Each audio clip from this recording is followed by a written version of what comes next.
Hey there, Skullheads. I'm Snags. And I'm old Silky.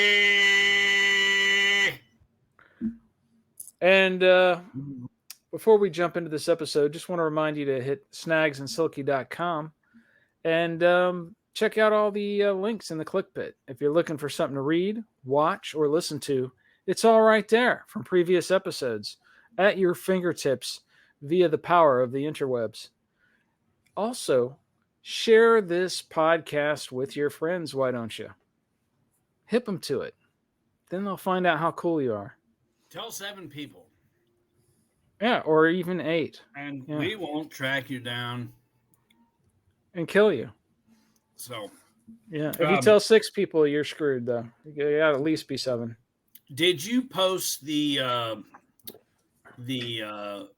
additional playlist I sent you of their kind of rip-offs? I haven't posted shit yet because the episode's not up. I'll post whatever you sent me when the episode I sent you. I made a playlist of the songs that they just help themselves to. And in the show, I'll talk about that. So let's just get going. Well, let's do it. Why don't you hip these cats to what we're... So this is episode 60, and we have guest Mike, Rabid Mike with us. Rabid Mike Rabidoo. That's his new nickname. Same old Mike, new nickname. Yes. He still packs the punch that you expect and love, but he has a different logo. Yeah. But in the early 60s, Jimmy Page and John Paul Jones were renowned session musicians.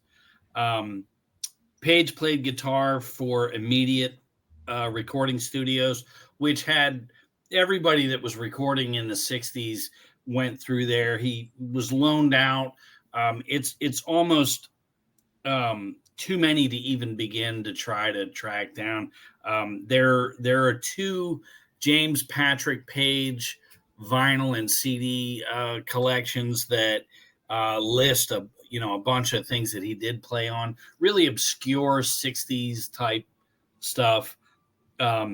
Nothing outrageous, but the typical 60s fare.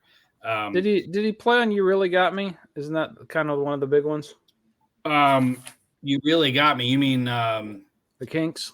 The Kinks. Yes, he played guitar on that and also guitar on All Day and All of the Night because Ray Davies wanted to produce those. And so the manager said, okay, well, if you're going to produce, I'll have somebody play the guitar. And that was almost a way to keep Ray from getting into the, behind the scenes, kind of a power play thing. But Jimmy Page in 65, he had a 45 release that was just him, a song called She Just Satisfies. And then the B-side was Keep Moving. And those are fun listens. If you track those down there, it's very cool to hear Jimmy Page's very first solo, like he was, really getting into it. Page was sickly as a child, and so being a session musician worked out really well for him at the time. But then that wouldn't last. So he played on the Stones' Heart of Stone in 64. The demo of that can be heard on the Metamorphosis Stones record that was released in the early 70s. He played on the Who's I Can't Explain and the B-side Bald-Headed Woman. He was rhythm guitar on both of those songs. Donovan's Sunshine Superman. He's all over Joe Cocker's first album with a little help from my friends. He plays on multiple tracks on that. And then, so that's kind of Page. It's also a little known fact. He played on Wasps' I Fuck Like a Beast. Animal Fuck Like a Beast. Yeah. Yeah. Rabidoo, are you there? Can you hear us? We can't see him. He's having He's Oh, there having you are. technical Okay. problems. Yes, Just making sure. So you can't talk about Zeppelin without getting into the Yardbirds. The Yardbirds initially was Keith Relf on vocals and harmonica, Paul Samuel Smith on bass, Chris Drea on rhythm guitar, Eric Clapton, and Jim McCarty on drums. Jim McCarty would go on to form Cactus with Vanilla Fudge, Carmine Appice. So that's kind of a cool, where they went after. But the Yardbirds were huge in the 60s. Keith Relf went to heaven after. Yeah, Keith Relf. Now, there's a story about Keith Relf that he electrocuted himself. He would lay on the floor with his headphones on and rock out. And his son actually found him riding the Lightning on the floor under the stereo. But there's some, you look into it and some say it was just a heart attack that just happened to be, but it's believed he was electrocuted. It's a freak accident. That's what I'd always heard, that he was electrocuted. Yeah. So that's pretty nuts to go out like that. But so mid like 1960 to mid 60s, Page is a session musician, plays on everything, like everybody wants him. And that might be just come in and do a couple rhythm bits, some lead bits. There's probably a lot of stuff that was just so minimal you'd never know it was Jimmy Page. So he was the Dwayne Allman of his time. Yeah. And it's funny you mentioned you might not notice it. It's surprising me that I hadn't heard it before, but I was doing a little bit of research as well. And he is actually also credited as a session acoustic guitarist on Shirley Bassey's recording of Goldfinger for the soundtrack, which is pretty cool. That's what I'm talking about. Like you would just never know. But he's on there. I mean, he's credited for it. That's very cool. So Page joins the Yardbirds in 1966, replacing Paul Samuel Smith on bass. Chris Drea moves from rhythm guitarist to bass. So Page joined, he's the bass player. And they quickly realize, you were such a good guitar player. Let's switch. Chris Drea steps down and goes to bass guitar. And very briefly, you had dual guitar attack, Jimmy Page and Jeff Beck in the same band in the mid 60s. And that there's footage of them as a band in the Blow Up movie. That lineup? In a bar. What's that? Is it that lineup? Yeah, that lineup. And you can actually see Page and Beck in that scene.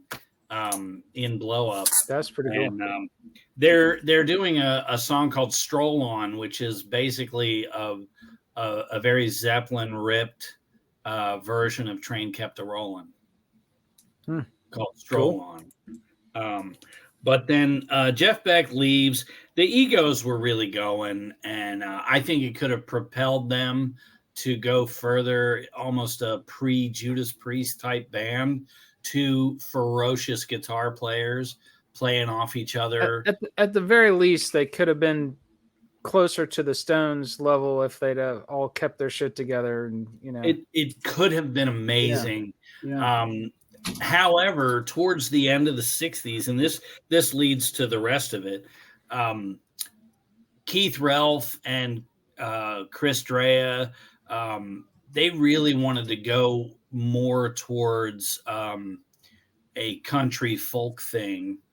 The Byrds were huge. Gene Clark had left the Byrds, and actually, if you track down his first few releases, Gene Clark, they are fantastic country kind of Graham. He was Graham Nash. A lot like that kind of style, that kind of California stuff. Gene Clark, great shit. But So the Yardbirds were they were burnt out, very disillusioned with the whole thing. Mid 68, they're touring. There's a lot of recordings. Graham Parsons, not Graham Nash. Sorry, that was an egregious error. Could not. I'm like, I wasn't Graham Nash, but I wasn't gonna. Yeah. Right, Graham Parsons. Yeah. So Spotify has a live Yardbirds called Yardbirds 68, which is what everyone should check out.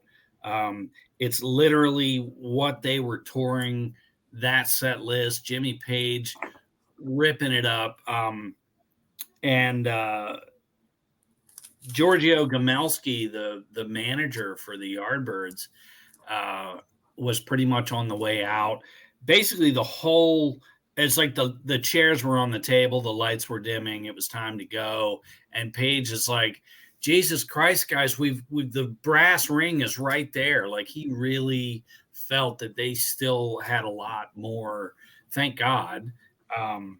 Or thank Lemmy that he felt that way. There's no God. There's only Lemmy. No, there's only Lemmy. But so Peter Grant replaces Giorgio Gamelski. And if you talk to Paul Rodgers of Bad Company or Robert Plant, Peter Grant was the reason. He really kept all those guys together. And I don't know too many people that could have done it. Peter Grant really became the Colonel Parker of the Zeppelin camp. That's a good analogy, yeah. Except really, he didn't fuck up the music, but he had that iron fist like Colonel Parker. Yeah, and no one was going to get to his boy. I mean, he did what a manager was supposed to do. So Peter Grant and Jimmy Page set out to really form a super group. At the time, they were going to get Jeff Beck and Keith Moon on drums and John Entwistle on bass. And they were going to break up the Who? That was the plan? Well, this was the conversation. They were really going to do it. And this is... Didn't he want Rod Stewart originally for vocals? They wanted Terry Reid, who sounded like Rod Stewart. Terry Reid said, hey, you guys should get... this guy, Robert Plant from Band of Joy.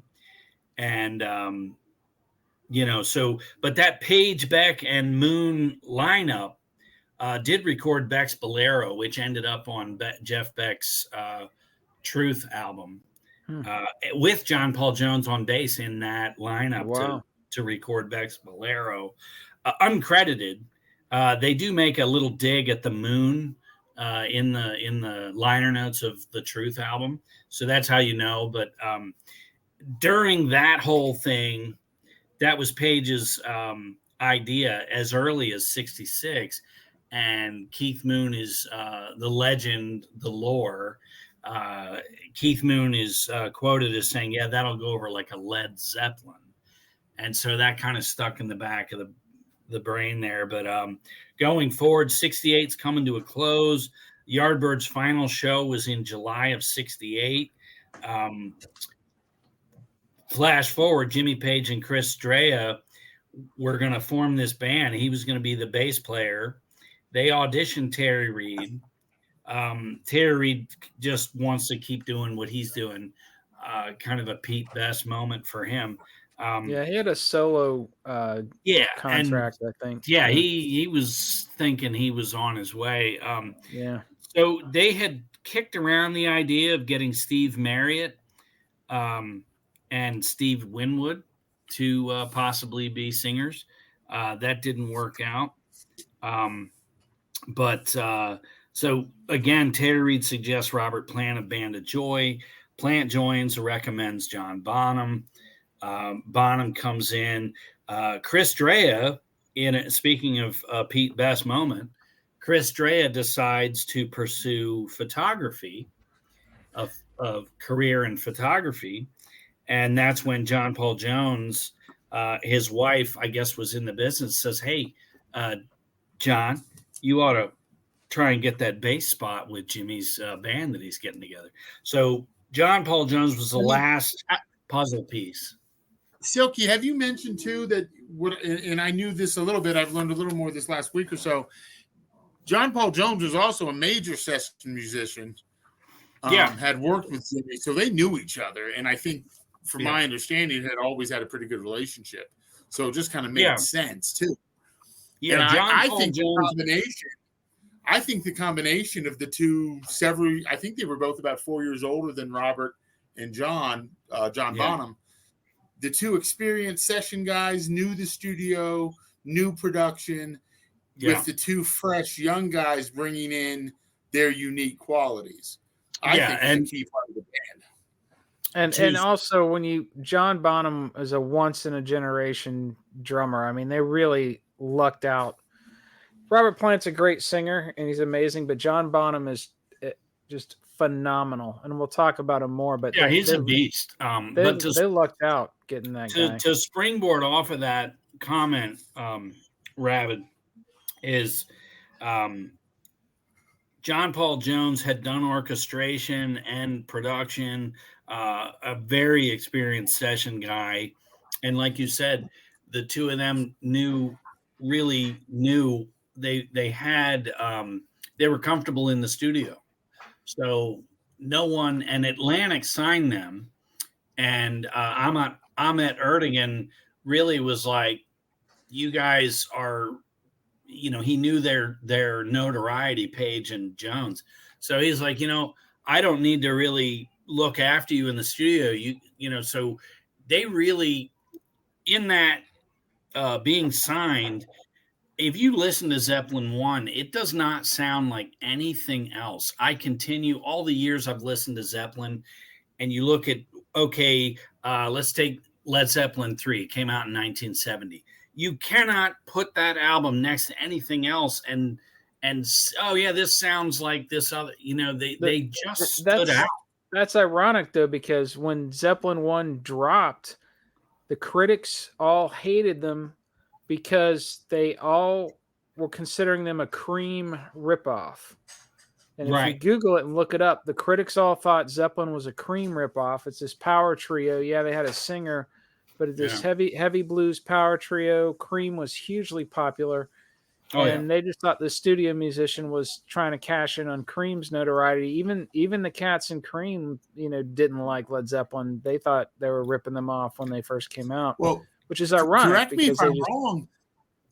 As a band, I have read and seen several video clips of their contemporaries. And I think, who is it? I saw one that it's hard to say how old it is because it's Keith Richards and he's like Boris Karloff and the Mummy. It could have been the 70s. It could have been yesterday. But he makes a point of saying, look, Jimmy Page is my mate. It's not personal, but he's like, they just never did anything for me. I mean, that's kind of crazy in a way. Well, but, I've heard many musicians, many guitarists talk about Jimmy Page is a very sloppy guitarist. But he can write them riffs, man. Good God. That said, you look at Zeppelin's first album comes out. So just to wrap up the Yardbirds, they get this all together to tour as the new Yardbirds. And in order to finish out, tour obligations. And they their final show was July 14th of 68.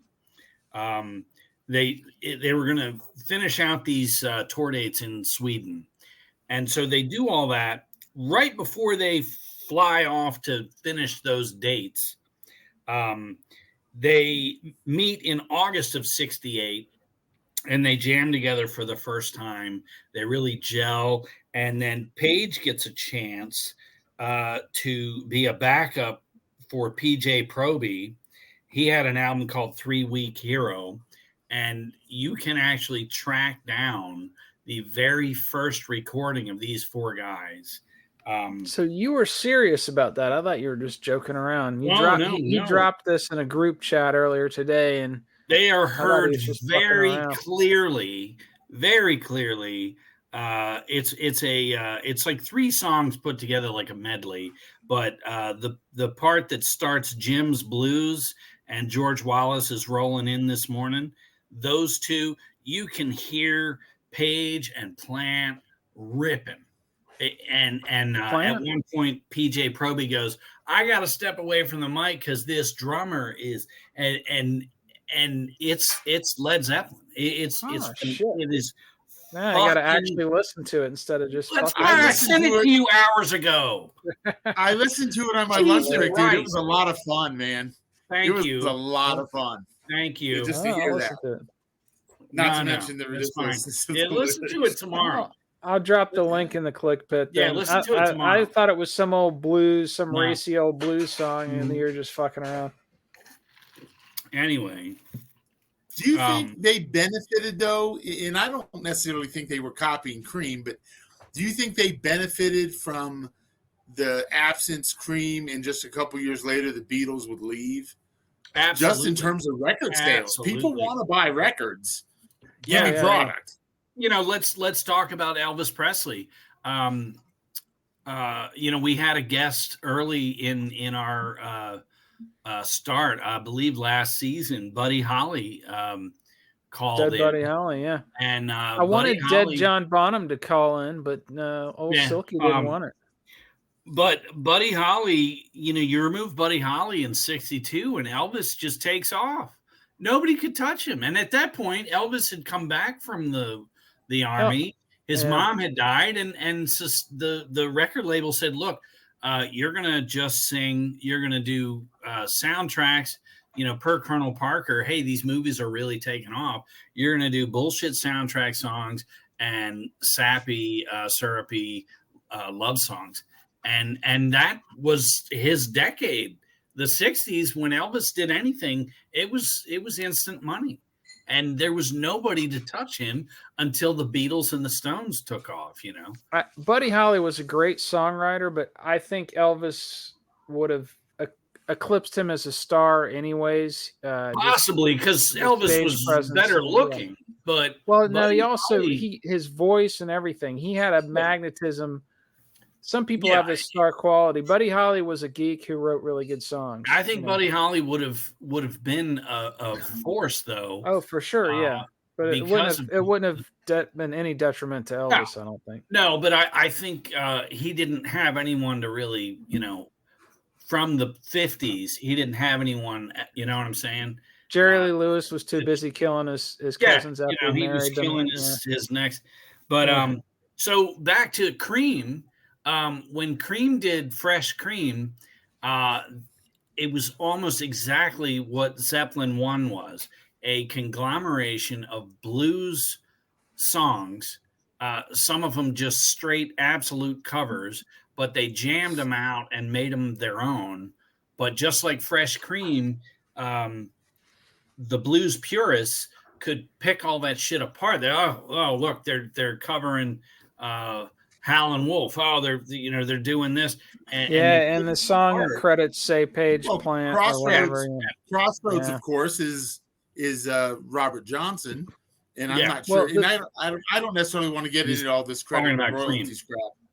But but it's Cream gave credit though. That's the difference. Cream would give when they covered a song, they gave credit to the cat who was. But what I'm getting at, and you guys can certainly weigh in, is I think with Zeppelin 1 coming out, I think they modeled that entire first album on Cream's first album, and that's what the critics. That was the correlation they were pointing out. Here's a string of blues covered type jams. What's funny though, before we really take off on the Zeppelin thing, before the ship lifts off, the Yardbirds, they finish out in Scandinavia, and then what's funny is they had recorded the first album ready to go September of 68, and Chris Drea, of all people, who does the back photo for Zeppelin 1, that photo on the back, Chris Drea took that photo. Nice. He issued a cease and desist order for the band because they were going to be Zeppelin 1 was going to be the new Yardbirds, and that, to me, that's crazy. So they were all ready to go. Album's pretty much done, and they're getting it together. And Chris Drea is like, "Yeah, you're not calling it the Yardbirds." And good, thank goodness for that. Yeah, I love that, but that was something. Doing my research for this show, because we care, Yeah. I found that out. I was like, holy shit. So that just for parallel, in the late 80s, there was a group and a TV series called The New Monkeys. So it would have been just as successful and memorable as The New Monkeys, I think, if they'd have called it The New Yardbirds. Wow. Yeah.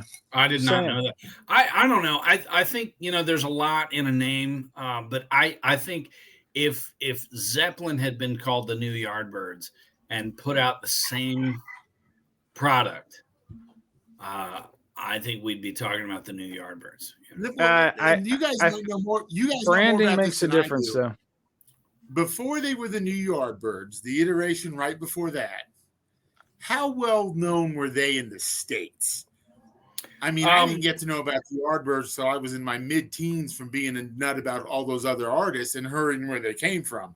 They were not. They certainly weren't on classic rock radio in the 80s. Well, I wasn't alive in the 60s to really weigh in on this, but I do know the Yardbirds in the States, Five Live Yardbirds and the Yardbirds, which is also known as Roger the Engineer.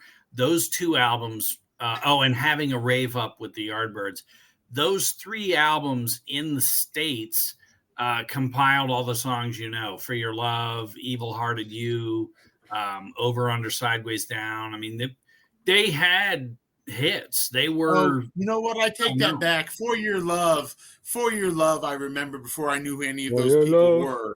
But I remember that on Oldies Radio. That's true. That's fair. And that's why I asked. I'm trying to connect the dots. I just think there's something to having that Z in there. That Z is such a hard consonant. Yeah, I think it sticks in your head. As a marketing, like anything else. Yeah. As a marketing cat, I'm agreeing with Rabid here that I think Led Zeppelin rolls off the tongue. Yeah. No, I'm not fighting that. From them, I feel like the heavy metal bands also felt they had to have an aggressive name.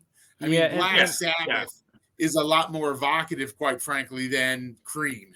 I mean, as far as oh my God, my parents are going to hate this. Well, plus all the imagery with the Zeppelin. I mean, I think it really did impact the branding matters, and I think it. New Yardbirds is a horrible name. It's really just fucking terrible. But I'm look glad at I didn't use it. Look at Led Zeppelin, Deep Purple, Black Sabbath. Those are all three-syllable. Now that you're bringing this up, I got to tell the story about when I first heard about Led Zeppelin because it fits right into this three-syllable thing. So when I was young, when I was a little kid, probably 8, 9, 10 years old, in my mind, the two biggest rock stars of the time was this one guy that played this big hollow body guitar, and he was really loud and crazy, named Ted Nugent. And this other guy I heard on the radio all the time. He had long blonde hair and bell bottoms and this open shirt, and was always leaning back, screaming into a microphone. And his name was Led Zeppelin. Oh, okay. So whenever I'd hear something, I'd be like, "Oh, that's Led. Yeah, Led's one of Led's songs," because his voice was really. And so it was, he Led and Ted, man, and three syllables. There you go. Took me a while before I realized Led Zeppelin was a group and not Robert Plant. How old were you about, Snags? About 9 or 10. Oh, I'm jealous that you were into them that young. That's awesome. Yeah, well, you just hear them on 96 Rock. I used to think Pink Floyd's "Wish You Were Here" album and "Presence" were the same. They look similar, like the same. Well, they're both by Hypnosis. Those guys did all the album covers. Makes sense, yeah. So I'm not entirely off, but as a little kid, like Led and Ted, I thought "Wish You Were Here," and if I remember, both album covers don't scream out the band name, So they're minimalist, a lot of white space, yeah. Yeah. So the two books I wanted people to kind of check out Zeppelin. This is for the people checking this show out that aren't huge on Zeppelin. Richard Cole wrote a book called Stairway to Heaven, Led Zeppelin Uncensored. And then the book that we all grew up reading, Stephen Davis, Hammer of the Gods. Absolutely. That is like a block of heroin. It just, that book, I read that book at like 12 or 13, and I was already first rock bio I ever read. Well, mine was No One Here Gets Out Alive. I actually haven't read Hammer of the Gods. I read the other one by Richard Cole at Silky's suggestion. Snags, a couple years ago. To read Hammer of the Gods. You're gonna flip. That book is tremendous. I don't know the reliability of either book. The band themselves have kind of bitched, but that's what they always do. They always try to play it down.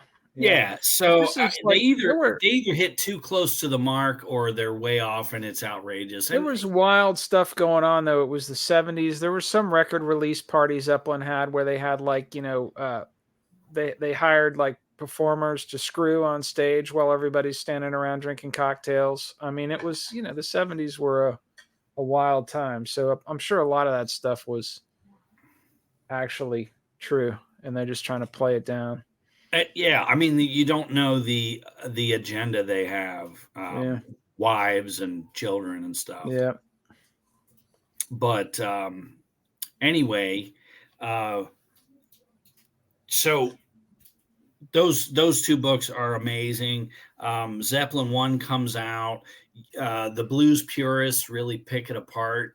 I think the critics pan Zeppelin from day one, which is always a sign of a good music, in my opinion. Snags talked about it last episode, where if a song was El Condor. El Condor. Hey, what's everybody got to do, El Condor?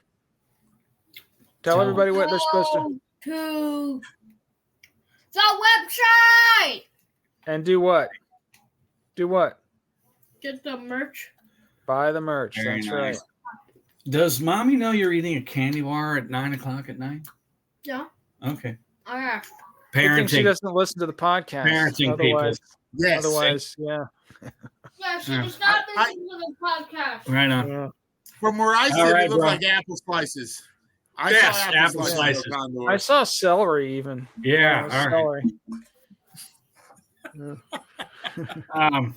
So anyway, they were ripped by the critics. The last episode, we were talking about shows and TV to watch, and basically Snags had said if the fans are loving it, and then Rotten Tomatoes, they've if the critics hate it and the fans love it, it's usually pretty good. Rotten Tomatoes gives you a popular vote score and then a snobby critic score, and I always look for the low critic, high. It's a good ratio. I have not. Quick aside, I have not paid to the quote unquote professional critic since I was a teenager. I found out the St. Pete Times, which I think is now the Tampa Bay Times, out of obviously the Tampa Bay area. I heard from a reliable source that if that film critic, I think his name was Steve Purnell, and I'm sure he's probably not anymore. He should be too old. Bottom line, fucking dead. So he's from St. Petersburg, Florida. It's not like he's working for the Times or the San Francisco Chronicle. If a celebrity didn't treat him the way he thought he deserved to be treated, he would just make a point of trashing them from then on. Wow. Like, I'm sure that kind of stuff happened all the time. This idiot didn't get enough attention from Martin Scorsese at a red carpet, and he probably trashed Goodfellas and Cape Fear out of his little bruised ego. I have no interest in just that one person's opinion. Pauline Kael used to trash the Dirty Harry movies because she just disagreed with them politically. It's just which is also stupid. It's someone. I've seen a lot of movies. I've seen a number of films that I don't agree with politically, but if they're entertaining and well acted, I would never trash them as a scene. Exactly. That's bullshit. All a critic is just one more asshole with an opinion. So exactly. I like the things where it's a conglomerate of many people's opinions, particularly day-to-day fans. I just absolutely. All right. So what else you got there, Silky? You got any more? Yeah. So we talked about those. The one thing I wanted to get into when you talk about Zeppelin, if you are, this kind of jumps off what the critics kind of ripped them on. Muhammad Ali said, "I am the greatest," and you could take offense to that, but he really was. And so, with Jimmy Page, "Oh, you're a thief," blah blah blah. Every single musician all the way back has borrowed from something he heard. Robert Johnson would tour through the South, and he'd play somewhere and hear somebody and take some of that. And if you listen to all those old Delta blues cats, you will hear the same song in many different versions, recorded by many different people. And I'm sure if you look at the writing credits, first of all, they don't know where the fucking song came from, and they all have their own writing credit because they change the song up a little bit, but it's clearly recognizable. I just heard this other cat, and I was listening to one of the other Howlin' Wolf, or not Howlin' Wolf, but some of those early Delta blues guys. I went on a binge listening to all those guys about a year or so ago, and I would hear many songs over and over again, slightly changed up with a different title even. Right. So it happened within the blues community constantly. I think the issue is, these are the white guys cashing in, becoming rich, and not giving the song credit, but whatever. I mean, I'm still happy that they recorded the shit they did, because it's fucking awesome. It's a minor issue, in my opinion. I think a pretty similar opinion to Snags on this. I'm going to tell you why. Robert Johnson, who of course we idolize as we should, I think a lot of that he got credit too because he recorded it first. And he recorded exactly it great. it. I mean, those sound amazing given the technology at the time. Most of those are one takes. We live in an age where even bands I love, will take 13 months to record an album. Yeah. And not to mention that he's one guitar player sounding like two guitar players. Sure. Yeah. That was amazing. Yeah. I think point, those lyrical phrases went around like crazy. I love all that old almost blues as quickly as the venereal diseases, Yes, but a lot of those double entendre blues lyrics were no question just floating around and being used. Right. Oh yeah. And I'll also say this: as much as I love Albert Hunter and all those guys they played with, in borrowed stuff, and they should have given them credit up front. That's bad business. You mean Albert King? Reasons. Yeah, Albert King for sure. There's a section of the Hunter that they just completely take. Oh yeah. But did Albert Hunter? I don't know where he got it. My point is this though. And Fat Albert, don't forget Fat Albert. Don't forget Fat Albert. Hey. They really ripped off the Junkyard Band. I mean, god damn. Oh, absolutely. Yeah.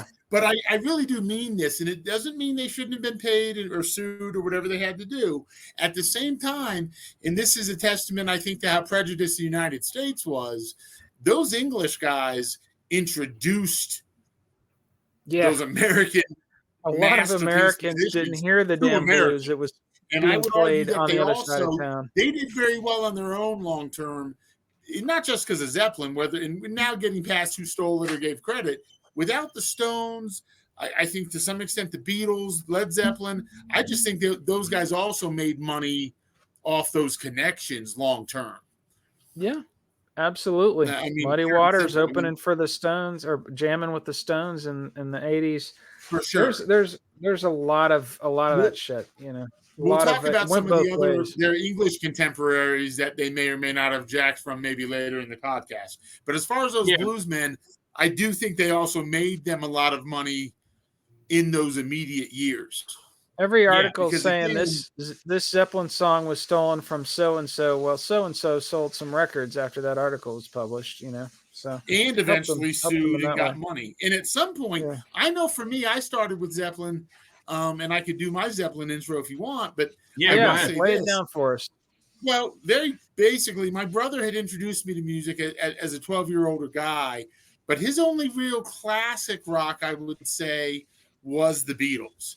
After that, it was some Priest, a lot of AC/DC, some Motorhead, God bless Lemmy, and then more contemporary stuff of the early 80s, a lot of Crew, Twisted Sister, Quiet Riot, some Priest. So great stuff that I wouldn't have been exposed to otherwise. But my point is he had like no Stones, no Cream, no Hendrix, no Zeppelin. Some point I'm realizing I'm hearing a couple songs a lot on the radio at home. I'm probably 12 at this point. And I know one was obviously Stairway to Heaven and Immigrant Song. And, I'm a little kid, 11. At Immigrant some point, Song though, was the first one I heard by that guy, Ted. I mean, Led. Catching the DJ just mentioning it, I realized Stairway to Heaven and this Immigrant Song were the same band, which sounds stupid now, but you don't know. You're 12. Yeah, you know. Yeah. I very fortunately had a very nice used music shop 2 blocks from my house at that point. And so I was like, oh, I do like that. And I can remember even at 12, I do remember thinking the dichotomy of Stairway to Heaven and Immigrant Song. I mean, it doesn't necessarily sound like the same band, to their credit. Point being, for $2.99 a piece, I had a large chunk of their catalog within like 2 weeks once I made that connection. So listening to them, and then literally about a year later, I was laid up due to a surgery, and I was listening to them on my little Walkman audio cassette player, reading The Hobbit and Lord of the Rings, not knowing there was a connection ahead. I literally... not that I'm the first to discover it. So mentioning Gollum and the song didn't clue you in. Yeah. No. Rabid, as I was reading it, I had not read. I was listening to them before I read those books. But as I was reading those books, I'm literally hearing like Ramble On and the Battle of Evermore, and I'm like, oh wow, they're just putting it all together, turning these books into songs. So that was Rabid, my thing, and then from there, just hooked. And Tolkien never got any writing credit either. I mean, they just ripped everybody off. No, they really did. Yeah. But Rabid Mike was damn near abducted by aliens, and as a result, had hip surgery at the age of 12. A lot of people don't really appreciate what he's been through. What really happened? Why'd you really have hip surgery? Alive and well today. Hey, Rabid Mike, why did you really have hip surgery? That's a whole other podcast. Something we're not going to do. Okay. So real quick though, Zeppelin, the whole blues invasion, the British invasion, a lot of these guys in '63, there was a tour that came through England and parts of Europe called the American Folk Blues Festival.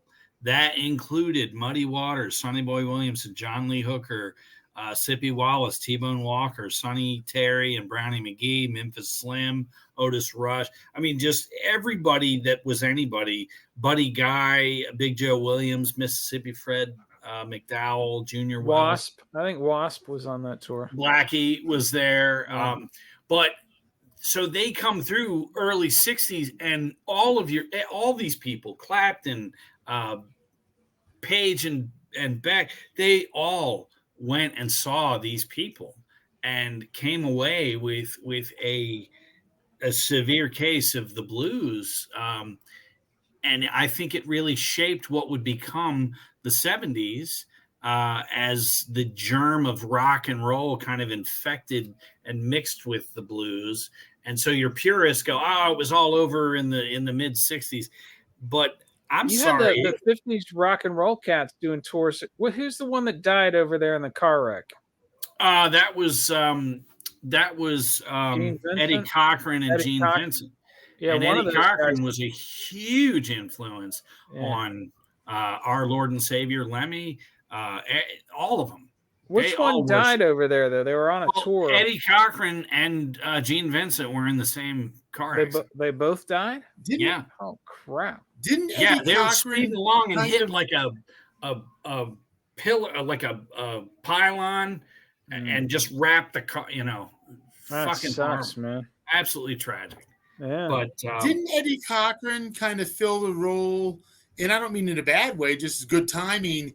You had Marlon Brando come in and do this new thing, and he was kind of a rebel in the system. Wasn't that right around when Eddie Cochran got pretty big? Didn't he kind of fill that role in early blues? Eddie Cochran stuff is like Dean 54 to 57. I'd have to look up when he died, but his run, mid 50s is Brando for sure. Well, James, sure. don't The forget Wild James the Dean Wild one was influenced a mid-50s. lot of those cats. Yeah. Sure. You could almost say Eddie Cochran was like a white Chuck Berry. But Chuck Berry is, hands. Well, that's a different thing. But yeah, I see what you're saying. But anyway, so coming off of that, I just wanted to inject that blues thing. But the last thing I had taken notes on, we touched on, is just how much Zeppelin, like, to quote Ali saying, "I am the greatest," but he was. Zeppelin may have ripped off everybody just ruthlessly, but and I made a playlist that I think we'll put on the show. Is like, you can hear the original version of somebody, and then you can hear what Zeppelin did. They didn't just copy. They only ripped off 90% of it. There's some pretty ruthless rips. Bert Jantz is an Irish folk guy, and Page took Bert Jantz's Down by Black Waterside and made that Black Mountainside, which ends up on Zeppelin 1. And that's pretty gruesome. Just a total rip. No qualms about it. Davy Graham, another folk guy. He puts an album out called The Guitar Player in '63, and there was a single. Side A is She Moved Through the Fair, which is a really old Irish folk song that has been given different names. And then the B side is Mustafa.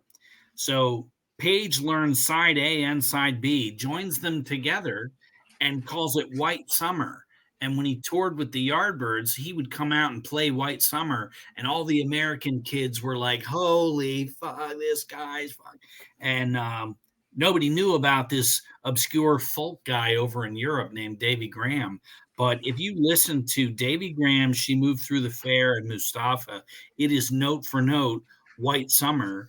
Now, White Summer is on the expanded version of Coda, taken from one of the Zeppelin box sets, but actually on Coda now as an extended thing. They put that on there to hear Zeppelin's version of White Summer. But if you check out the Yardbirds' Little Games album, White Summer's on that as well. So Page was like really going, "Look how amazing I am." But he was, Yeah. You can't. Well, it's like if you Google Bob Dylan and plagiarism, he's ripped off plenty of lyrics from people, authors, all kinds of people, but he's also a brilliant writer. So it's, it's just hard to. Bob Dylan once passed me in the hallway, and when I got up to my hotel room, I was missing my underwear. So I'm just somebody's sound. I think the first part of your joke got zapped out by the internet connection. I just said again. Bob Dylan passed me in the hallway at a hotel. Right. I get into my room and realize my underwear was missing. So, yeah, absolutely. Yeah, he's slick that way. Fucking madness. I think those folk lyrics, like I said, floated around like a lot of those blues lyrics. And who's to say other folk guys didn't ever take from Dylan, but we just don't know who the hell they are. Well, Dylan was stealing from Nobel Prize. Dylan was stealing from like Nobel Prize winning novelists and stuff. I mean, he was also taken from some poor bastard in the Village who did not have a record contract. Yeah. And suddenly some guy's riff is on Bob Dylan's first album, and that's kind of shitty. Yeah, he steals from famous people though. He just doesn't give a shit. What's funny though is there's kind of a like a pattern where they'll take a folk song and just do a instrumental version without the lyrics. And you get like Bobby Parker's Watch Your Step is note for note Moby Dick. And that will kind of mess you up if you check out. So you have all this on the playlist, like back to back? Oh, yeah, cool. It'll be Bobby Parker, and then you'll hear Moby Dick and go, what the fuck? Some of these original songs I have heard before too in doing the research. And again, it's not a matter of them doing it or not. Clearly, some of it's a pretty good ripoff, pretty direct ripoff in terms of notes. But I listened to a lot of it again this last week, plus some new stuff that old Silky hooked me up with. And I got to tell you, Led Zeppelin played the hell out of all of it. Much more interesting versions than any of them were playing them. And I would argue that those guys, they've made more money off any settlements and lawsuits than they would have ever made if there had never been a Led Zeppelin. I remember is just amazing in that band. I remember being out. I remember being out in California, and I find this records and tapes store. This guy Rick had a small little mom and pop store called Down by the Seaside, and he was very close to the Pacific Ocean. And it turns out he's a huge Zeppelin guy. Oh, who would have guessed it? Named his shop Down by the Seaside. But he, I was in there one day and we're kind of talking about how, like I was actually living with Snags when I discovered Muddy Waters' You Need Love, written by Willie Dixon, and realized, holy shit, Whole Lot of Love is a ripoff. Is a cover, but Rick, this guy, would love to know where he's at now, but he probably really hipped me. Probably his story, you could go in there. This guy would just talk music all day. He knew a lot of these obscure people that I just remember, once he made me aware of who they are. And what's great is you can go on now and track these songs down and hear. Thanks to the miracle of the interwebs. Watch Your Step is really Moby Dick, or Little Richard's you keep a knocking but you can't come in is rock and roll. And you would never put them together, but when you hear them back to back, you're like, oh my God, like it just floors you. The last thing I wanted to throw at you guys was, has any band inspired as much myth and misinformation as Led Zeppelin? What do you guys think of that? Oh, there's Paul is dead. There's all kinds of, the Beatles, I think, have a lot of myth and misinformation around them. I don't know. I think this was obviously good marketing. The whole thing with Jimmy Page and Black Magic is fascinating. That's what I'm saying. Oh, Aleister Crowley, yeah. That's what I'm getting into. He was into that stuff. I don't think for a minute he was literally into Black Magic. I don't think there's any such thing. But the mystery of that, I think, is cool. I think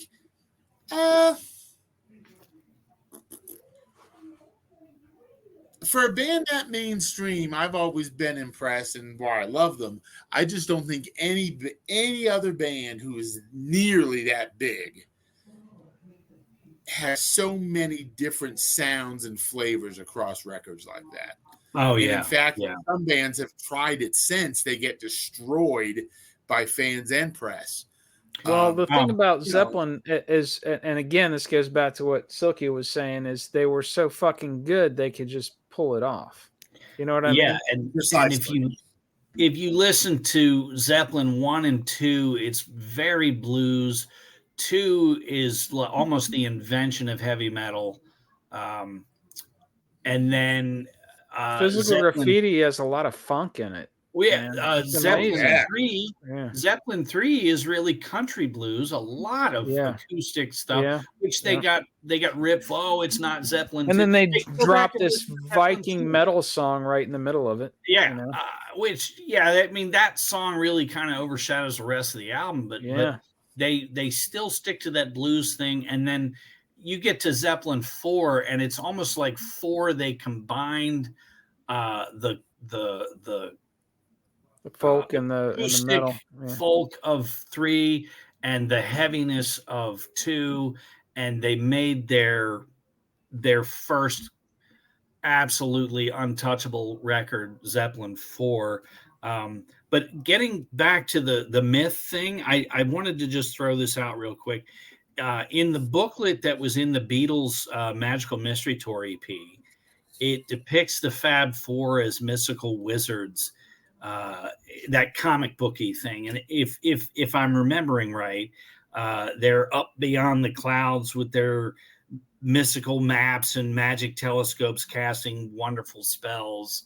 And I feel, at least in the 70s, bands had a mystique about them with the naive masses.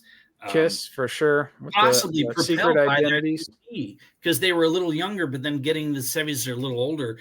Bands like Kiss, Zeppelin, they were legendary, but their reputation preceded them. So without even trying, Jimmy Page is mystical and but they Worships the dominated the devil. 70s. And they were deified. They were The worshipped. song remains the same. Just push the Jimmy being Fuck yeah. Satan. It's really hard. It was great. I remember the first time I saw that. I loved them even more. I know some people think they have different opinions about that record and album, but I think love it. I still love it. The power of Song Remains the Same is before YouTube. That was the only way you could see them. So and you'd be stoned, and it would be at midnight. Yeah, you go back to watching Hard Day's Night and Help and Let It Be if you were lucky enough to catch that in the theater. You're seeing, oh my God, look, it's John Lennon. Their shit was amazing. And you didn't have YouTube and all these where you've seen them a billion times, Yeah, kids. We didn't have YouTube back then. I haven't seen all of them, but I've seen a lot of them. Yeah. The movie Song Remains the Same to me is the best of the bands I love. That's my go-to to watch to enjoy. I've seen that movie so many times. I mean, it's so sincere that the bad effects don't even matter. I mean, the effects might have even been cheap for the time, but much less now. But it's so sincere, I think. Yeah, just the lead up. Just the lead up. I mean, we've all seen it, but the lead up where John Paul Jones is in his house, and they have these montages. Each member has a song, and it's them being played at Madison Square Garden, but the little fantasy bits built around it, and they show up, and John Paul Jones is like, oh, this is tomorrow, and he's got to go on tour, and so real quick with Zeppelin, the mystique, I wanted to bring up the story of the Mud Shark, which is a huge Zeppelin story. You had the Seattle Pop Festival in July of '69. They go back to the Edgewater Inn, which sits on Puget Sound.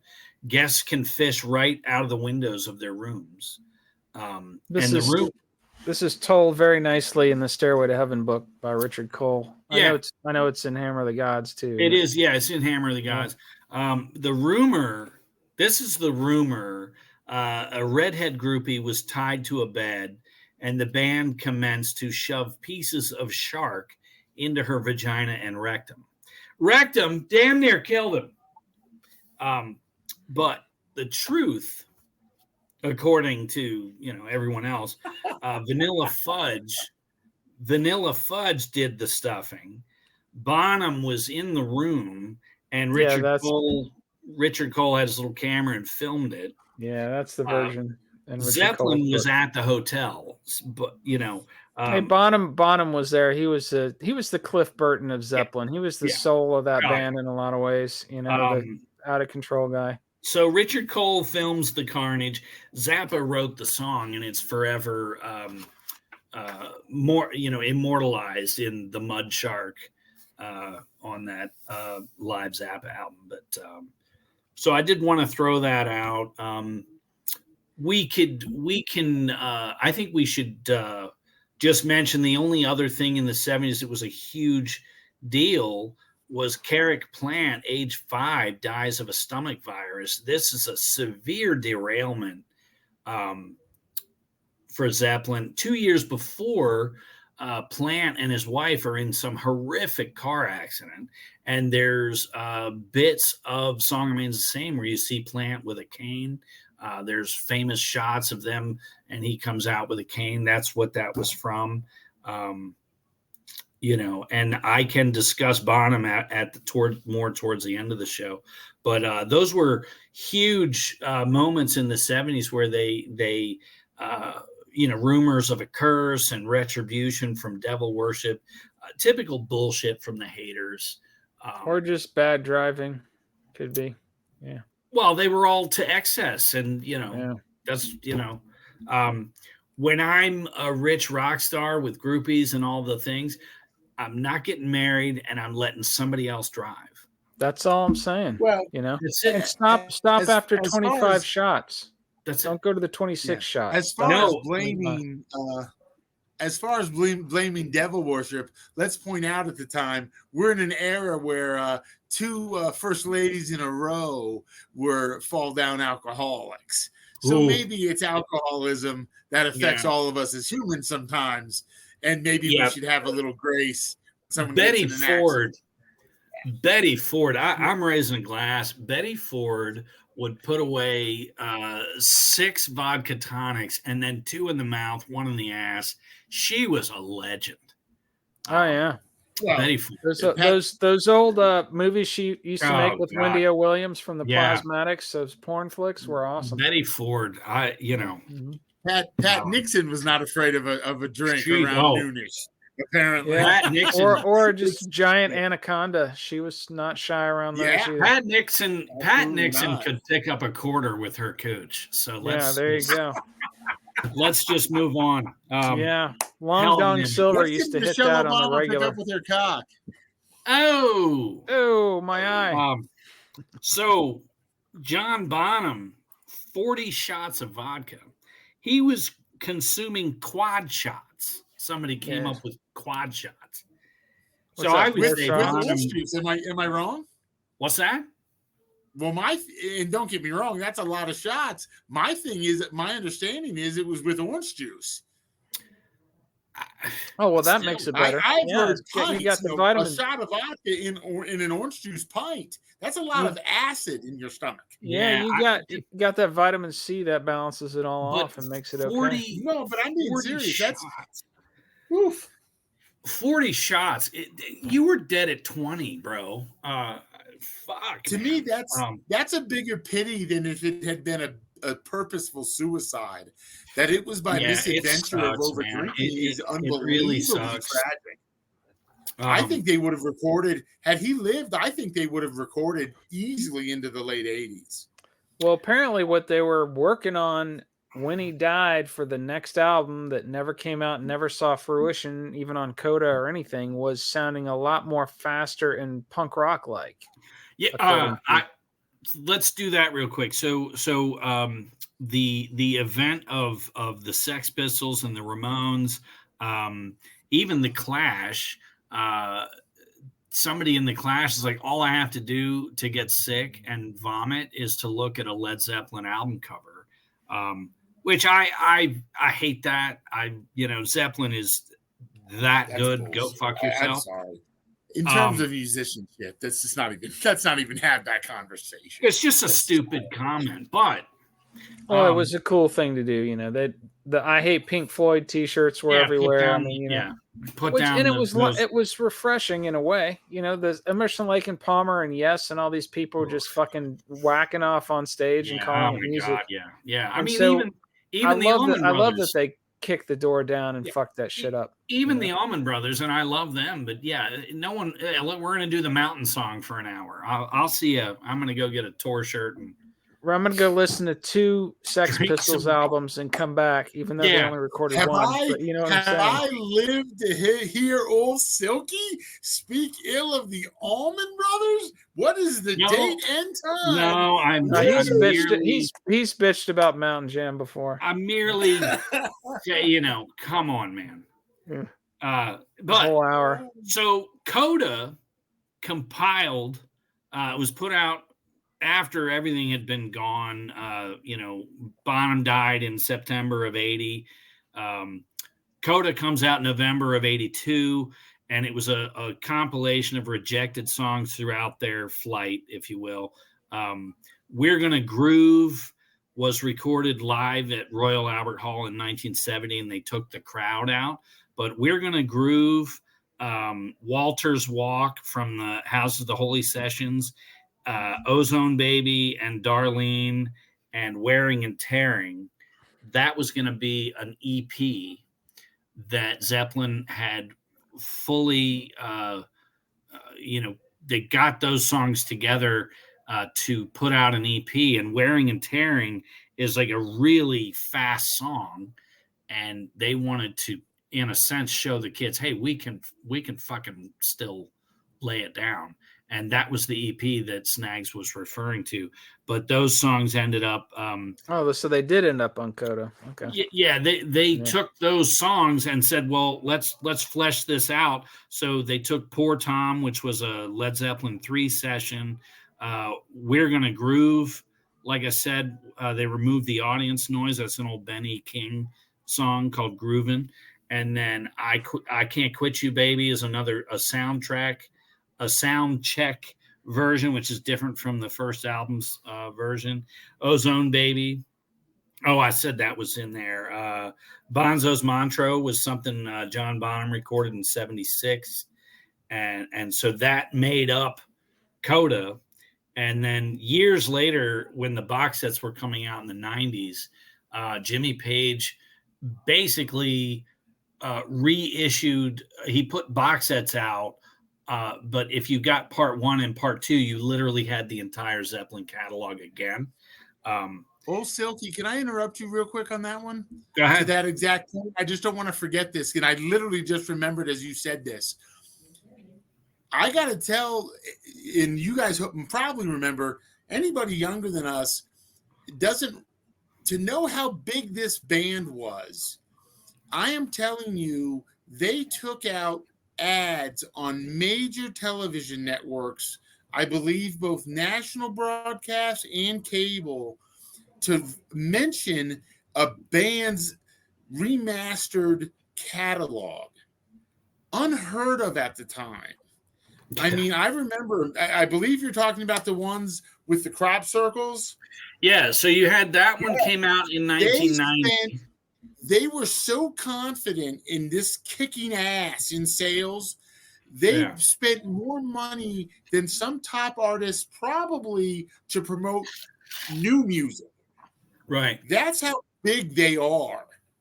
Yeah, that was 4 CDs that compiled most of the 8 albums. And what you got as bonus material was Traveling Riverside Blues, which is an incredible Robert Johnson cover from the BBC recordings. Was that one written by Page and Plant? I doubt it. I don't think that one. I think that gave was them all credit. White Summer and Black Mountainside is live. And Hey, What Can I Do saw a CD for the first time. That was only a B-side non-album track to Immigrant Song, and it was a 45, and that was the only way you could have that song in your collection before 1990. Yeah, now it's an extra track on Coda. On Coda, yeah. And then they put out a second Led Zeppelin Part 2, which had the rest of the songs that weren't on that initial. But so it's Page remastering, and on that you got a song called "Baby Come On Home," which is almost a echo of "Your Time Is Gonna Come," but it's a really they were just so into their own during Zeppelin 1. The blues just came out so easily, and it's just such a great song, Baby Come On Home. But anyway, that was Zeppelin. I do. Well, no, we each have I want to do our top 10s that we're gonna drop. You know. Yeah, I want to do our top 10s. The episode is not over. And no, I'm done with my notes, but I really want to do those top 10s. Well, let me drop my my meeting Robert Plant story, and then we can. That's perfect. Go into the top 10s. So back when I was a teenager, we used to go to the back of the Omni where all the tour buses would park, and if we were at the concert, we'd leave a little bit early and run around and be back there when the band walked out, and we get their autographs. Met a lot of people that way. These were rituals. You camped out for tickets. Somebody ran the list. That meant you kept track of who was in line and where, and then everyone else could go home. But you sat there all week until the tickets went on sale, and then everyone came back and they got in the order that you ran the list. But then after the show, you did what Snags is talking about. You went, after the show, you'd run around to and so I met Tony Iommi, Robert Plant, and a lot of the '80s metal cats like from Quiet Riot and Iron Maiden and all that. My Iron Maiden story, which I've told before, I would come unprepared to these things for whatever reason. Steve Harris is standing there. All my friends got albums. He's signing their albums. Steve Harris had a pen, and all I had was the tag on the inside of my members only jacket. I'm like, can you sign this? Fucking hilarious. Fucking amazing. And so Robert Plant, we didn't go to the show. It was one of his solo tours, a few years after Zeppelin breaks up. And but probably News at 11 or Pictures at 11. No, it was probably the one after that. Okay. But anyways, Big Log. Yeah, the one with Big Log and all that. But so we didn't go to the show, but we went and staked out the back of the Omni when we knew the show would end, and he just runs straight to the limo. He didn't even have a tour bus, right? He's Robert Plant. He doesn't do buses. And so he runs straight to a limo, jumps in the limo, and so we had a friend of ours who was driving. I think we were in like a Volkswagen Rabbit or something. And we peel off after the limo. And we drive from downtown Atlanta, and if you know Atlanta, all the way out to DeKalb International Airport, which is on the outskirts of town near Chamblee and Dunwoody and all that stuff. Yeah. So 40-minute drive, and we're on the highway, and the limo driver's trying to lose us, weaving in and out of traffic. And this fucker, I forget his name, is one of the pothead idiots I hung out with in high school, is just hanging in there the whole time. We're weaving at it. And, police car chase style, except without the 70s funk music going. And we finally get to the airport, and the gates are open. There's no gate or guard or anything to stop us, following them right there to the plane. And so it's pre-9/11. You just went right onto the tarmac. It's a small airport. It's a private airplane. It wasn't a big giant jet. It was a small like Learjet kind of thing. Yeah, this wasn't Atlanta Airport. No, this is DeKalb International, which is rich people park their private planes there. And so we drive right up there. The limo stops. The only thing left is for Plant to get out and go onto his Learjet, and we're there, right? And so we get out of the car, and the driver gets out and comes over and goes, "Okay, what do you want?" We're like, "We just want to get our album signed, man." We were like holding up our albums. It's like, "All right." He goes, and so they open the back door of the car, and Robert Plant is sitting in the back seat. He doesn't get out of the car. He's not going to get out till we leave. But we're leaning down, waving at him, and he's waving back at us like, "You annoying little fucks, how you doing?" And we pass our albums in there to get signed. And all he had, and then at one point they're like, "Do you guys have a pen?" We're like, "No." And somebody had a fucking pencil. And my Houses of the Holy, which is all I had with me, had a nice slick cover. It wasn't one of those 70s versions with the more rougher surface. And so I had the imprint of Robert Plant's signature on my Houses of the Holy. Fucking horrible. Hilarious. So with these top 10 lists, I propose I go first, Silky goes second, and we let our guest wrap it up whenever we're ready to do them. I was gonna let Rabid go first, and then you, and then me. But whatever. I don't care. Whatever you want to do. How about I'll go first, Rabid go next, and then you can wrap it up. I'm sure you have a bunch of notes on yours and all that kind of stuff. So. Now, if any of these overlap, if you've they will. I'm sure there's got something in the wings, you can substitute. That's all I wanted to throw. All right, I'll drop mine, and then whatever fuck order you two want to go in. How about that? Go ahead. And what I find about going through this process, I started with my complete Zeppelin playlist on Spotify. I listened to that a couple of times. And I narrowing it down. I was down to like 16 songs pretty painlessly. And then it was just brutal. Like, I've got to hack my arm off now. You know what I mean? It's really fucking rough.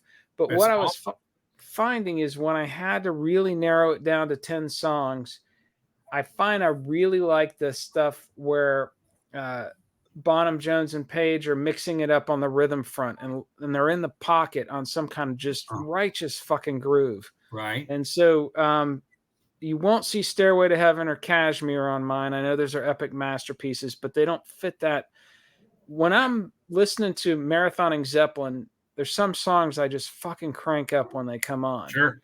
And then there's a couple that are just great songwriting. So, and just to that note, that funk R&B side of Zeppelin, I worked at this health food store back in my 20s, and there was a cat there who hipped me to a lot of the rap and hip hop at the time. He was always Eric B. and Rakim and all this stuff. He was saying, you got to check this out, check that out. And that was EPMD. All those cats. And he's just basically that was his expertise. But every now and then he'd throw on a Led Zeppelin tape because we'd be listening to music at work, and he'd be like, yeah, Led Zeppelin's part black. So it's the part black songs that I really fucking like. Right on. So first, and I put mine in order. I know you don't do in this way, but I think I was able to kind of figure out from my 10th favorite to my first favorite, and here we go. In the Evening is number 10, and that just has the guitar riff on that sends chills up your spine. It's just like this haunting kind of sound. It's that lead in too. Holy shit! Yeah, and the other thing I found was interesting about it is it almost is starting to sound a little bit like those first couple of Robert Plant solo albums. If you just listen to how the guitar is. I will tell you, I love the song, and I tell you what else I love of his real quick. He is credited as writing and recording the entirety of Death Wish 2. And there's a lot of that in a good way, in a complimentary way. That is a great soundtrack. Yeah. And I hear that direction he's moving in. Yeah. Number 9 is The Crunge. That's Zeppelin's basically their funkiest of the funk songs. That's a great goddamn song. Yeah. And also a little bit of post-punk kind of vibe. Well, and nothing else like it. It is the standout Zeppelin track that is there's nothing else in there. Entire catalog. It's them doing a coked up James Brown sung by honkies, played by James Brown's backing band, sung by an obvious honky, and coked up. It's just amazing. Great song. Yeah, I it love really is. But again, nothing like it. The only other song to me that stood out like that it was so its own was Jamaica. Oh yeah. It's not on my top 10. Yeah. Bring It On Home is number 8.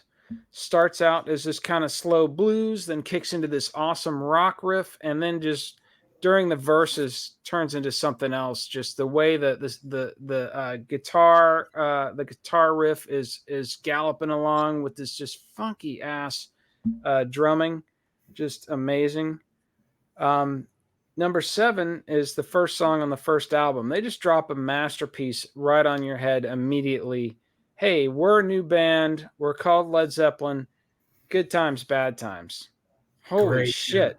Right out of the gate, man. I had not heard that till I picked up that cassette as a kid, probably $1.99. $1.99 for what musically is a big bag of gold doubloons.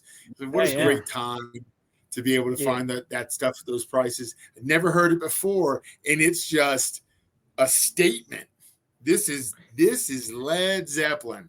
Yeah. And it's unlike anything I'd heard before. It doesn't sound anything like Cream, by the way. That's Led Zeppelin full-featured songwriting right off the bat. Now, the rest of the album gets into Cream territory for sure, but it's just great songwriting. It's a lot of fun to sing along to. Killer tune. Number 6 is Fool in the Rain. Another really fun song to sing along to.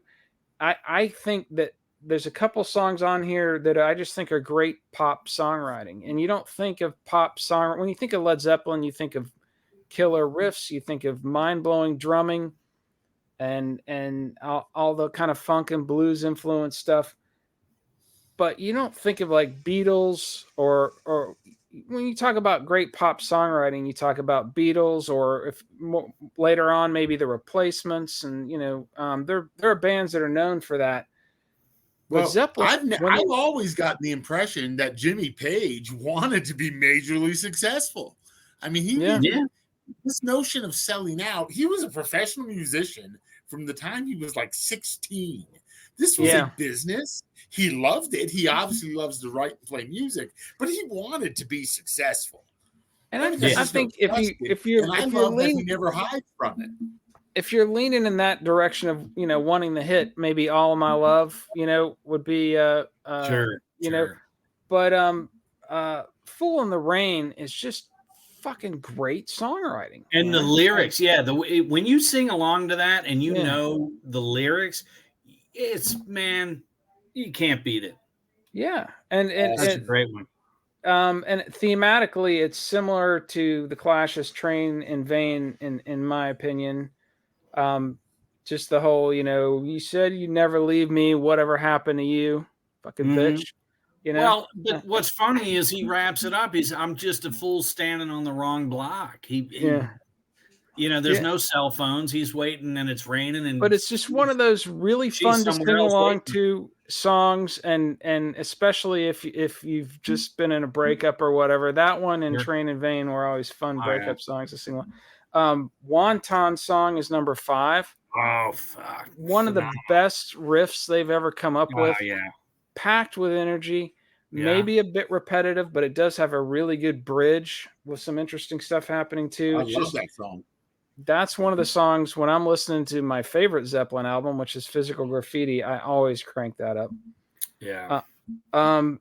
Number 4 is another piece of great pop songwriting without being schmaltzy or any of that crap. Hey, what can I do?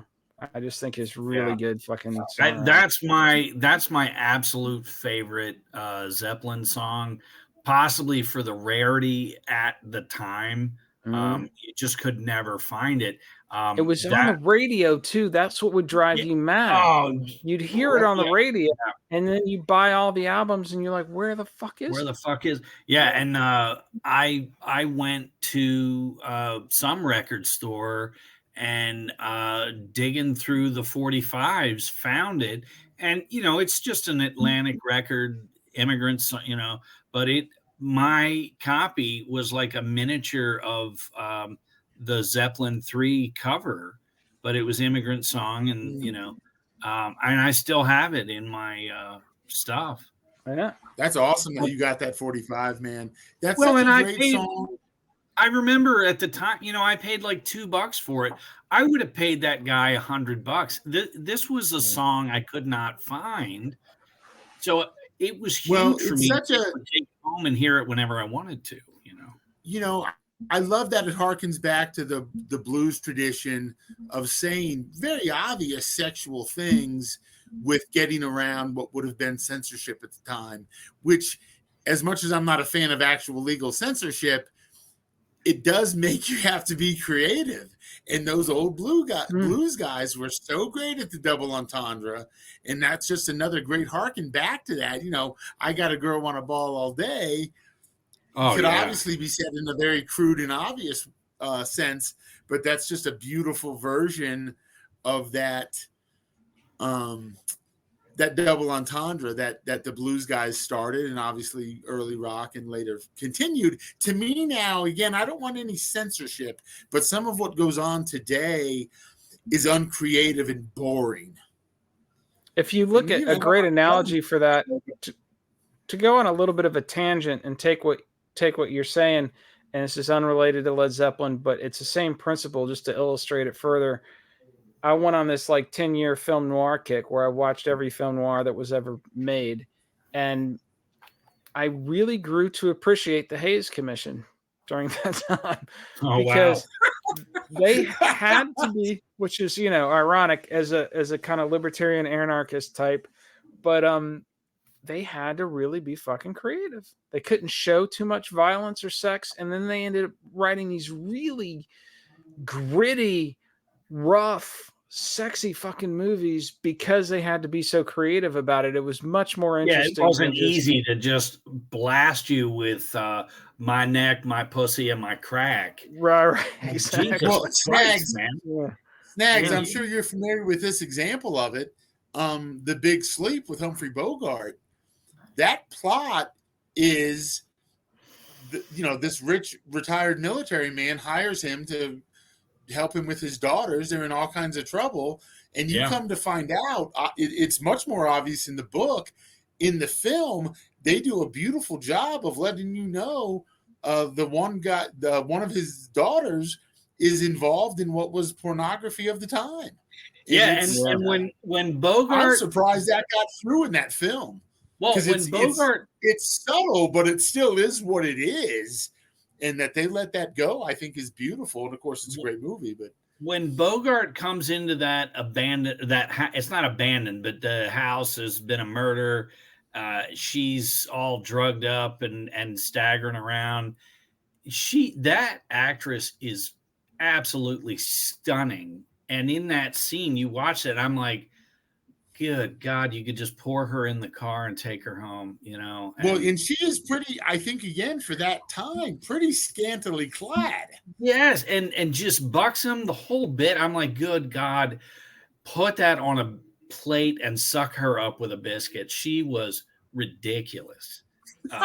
Well, Humphrey Bogart might be see that right there could be a Zeppelin lyric. Put her on a plate, suck her up with a biscuit.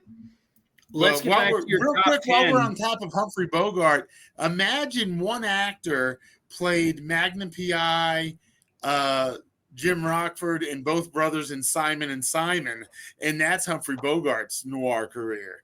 Just owned it. Oh yeah. I digress. So Snags, just recap real quick because I'm gonna. I've got more songs. I only did 7. Catch me up though. Do real quick. Oh, you want the songs? 7, yeah.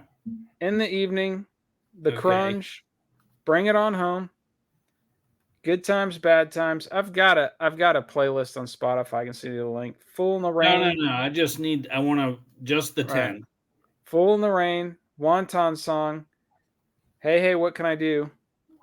All right, and so my third, my number 3 Zeppelin song is the flip side to Hey, what can I do? Which is Immigrant Song, which is this Viking war song, basically, just amazing. And again,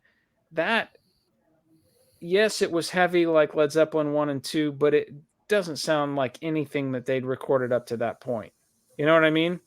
Yeah. They did these heavy rock songs. They did some amazing songwriting like Good Times, Bad Times, all this folk stuff. And then these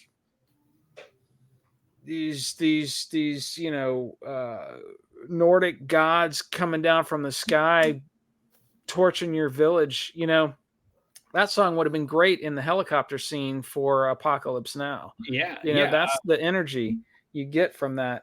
It's in a sense the Ride of the Valkyries. Exactly. It's got that Wagnerian ethos. Yeah. But anyways, amazing lyrics. It's where the title of the book Hammer of the Gods, and we're going to call this episode Hammer of the Gods, is where that title comes from, is the lyrics. It's just an amazing song. And to just poke the air out of that balloon a little bit, get on YouTube and look up Led Zeppelin Immigrant Song, and you'll get a sense of how ridiculous it is too. But it's just amazing. And that song, Immigrant Song, comes out in 1970, and it's, to me, the one thing we have to say about Zeppelin, we've gone all this way. Every song on every album is its own epic song. They don't have one filler track. My only Carousel Ombra. That is Carousel. All My Love Too, I think, is a little bit boring. But they are that fucking amazing. I challenge any band to put out 8 albums and have every song relevant and something to add. But Immigrant Song 1970, I don't know of another track that hit you doing 90 miles an hour. The Immigrant Song was just fucking insane. It's an amazing. Maybe War Pigs. Yeah. Maybe War Pigs is another just like larger than the album it's on. Could you imagine hearing all that stuff when it first dropped? No. God. People were in Vietnam knowing that they were going into battle, and they would play that shit or somehow have it. I'm sure. The radio station over there, they would listen. You and I have talked about this, and I think come to some agreement. If we literally could travel time, I don't want to change anything. You could make stuff so much worse. You could do so much damage. If I could travel time, I have always said I would want to go see the Beatles at Shea Stadium. Sure. Oh yeah, there's a whole. Hendrix the first times he was playing in England, and Blue clapped in Townsend's mind. Yeah, we've had go there on opening day. I have a whole list of time travel concerts. Yeah. Go see Hendrix at the Monterey Pop Festival. Fuck. Yeah. Even just go back to whatever town you grew up in, but go back and, like you said, buy Zeppelin 1 the day it comes out. Yeah. And just that's what you got to do with it. Well, I'm sorry. If I'm all those traveling and buying something, I'm going to go back and buy a couple copies of Action Comics, and then never have it. So there you go. All right, so we got 8 from you. Yeah, number 2, second favorite Zeppelin song is No Quarter.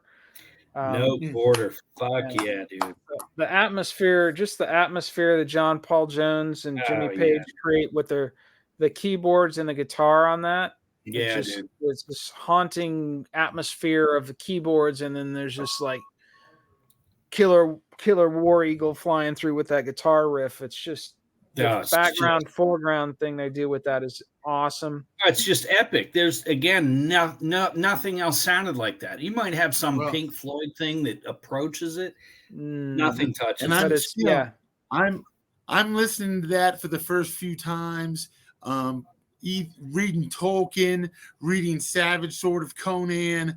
It just evokes all that. It's just badassery. The lyrics are really amazing. Amazing. It was an April morning.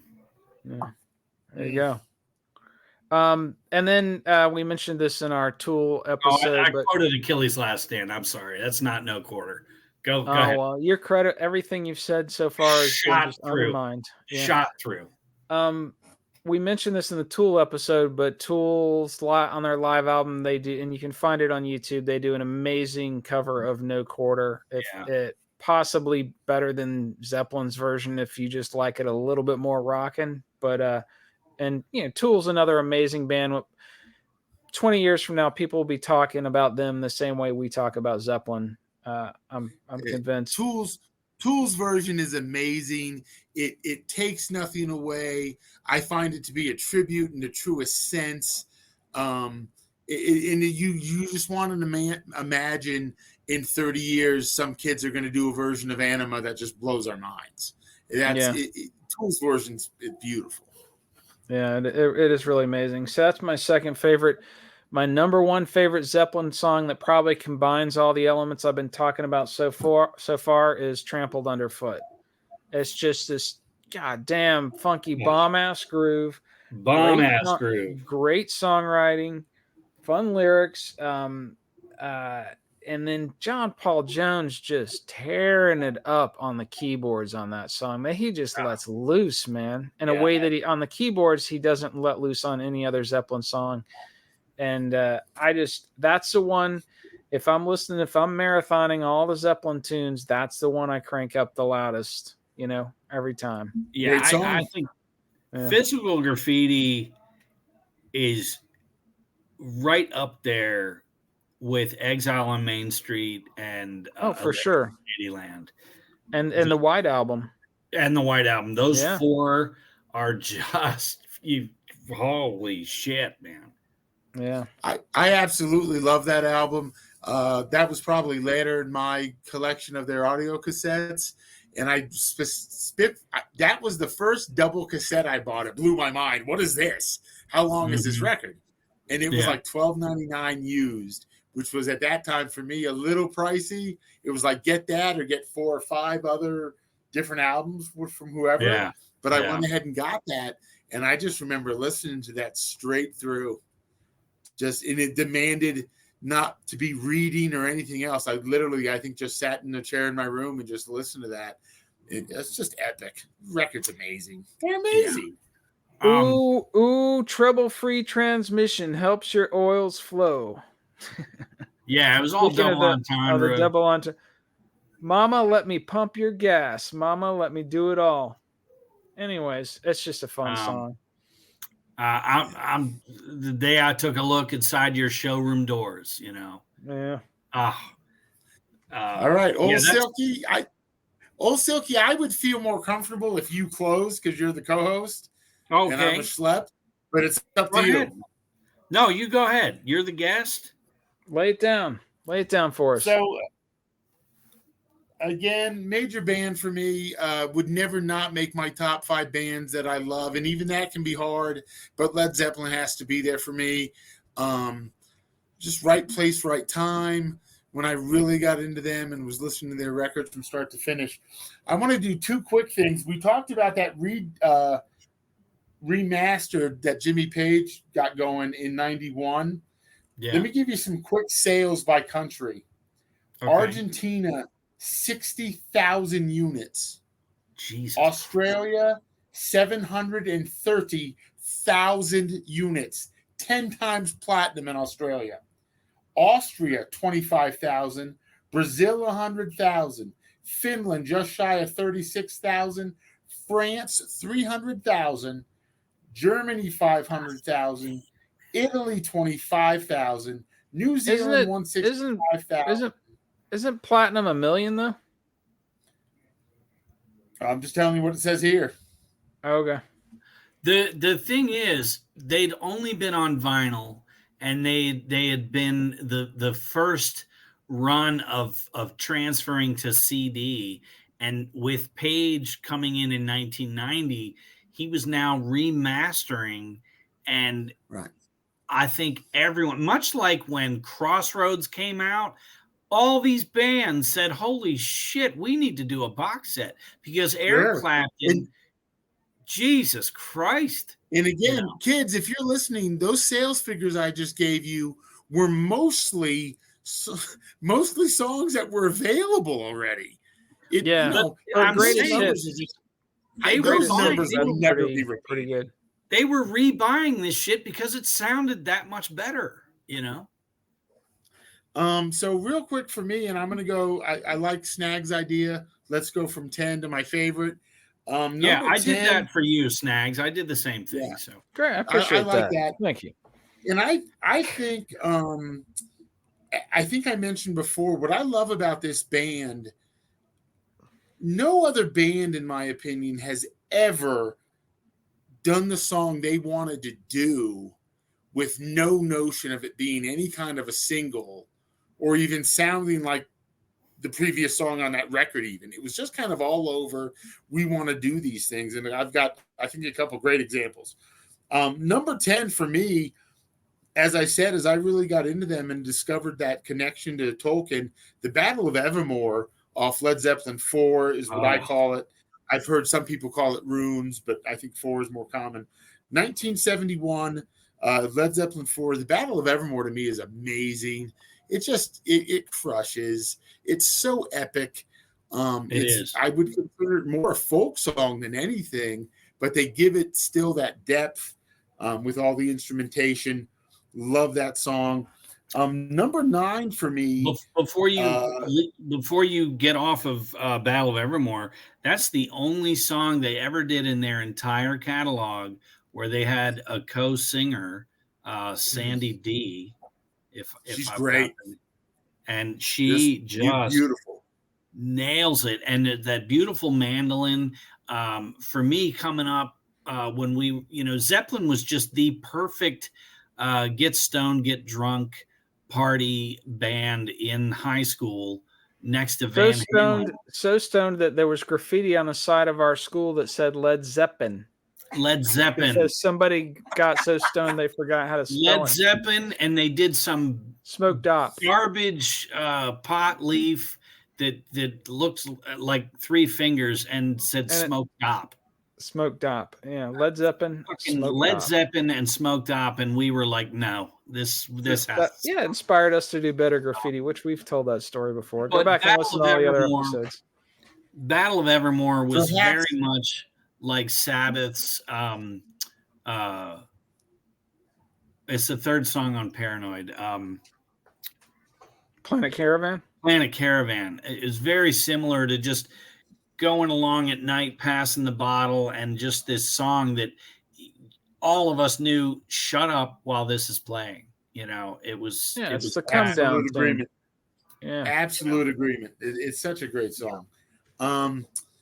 Number 9 for me, off Led Zeppelin 3, 1970. Since I've Been Loving You, for me is Page at his purest blues.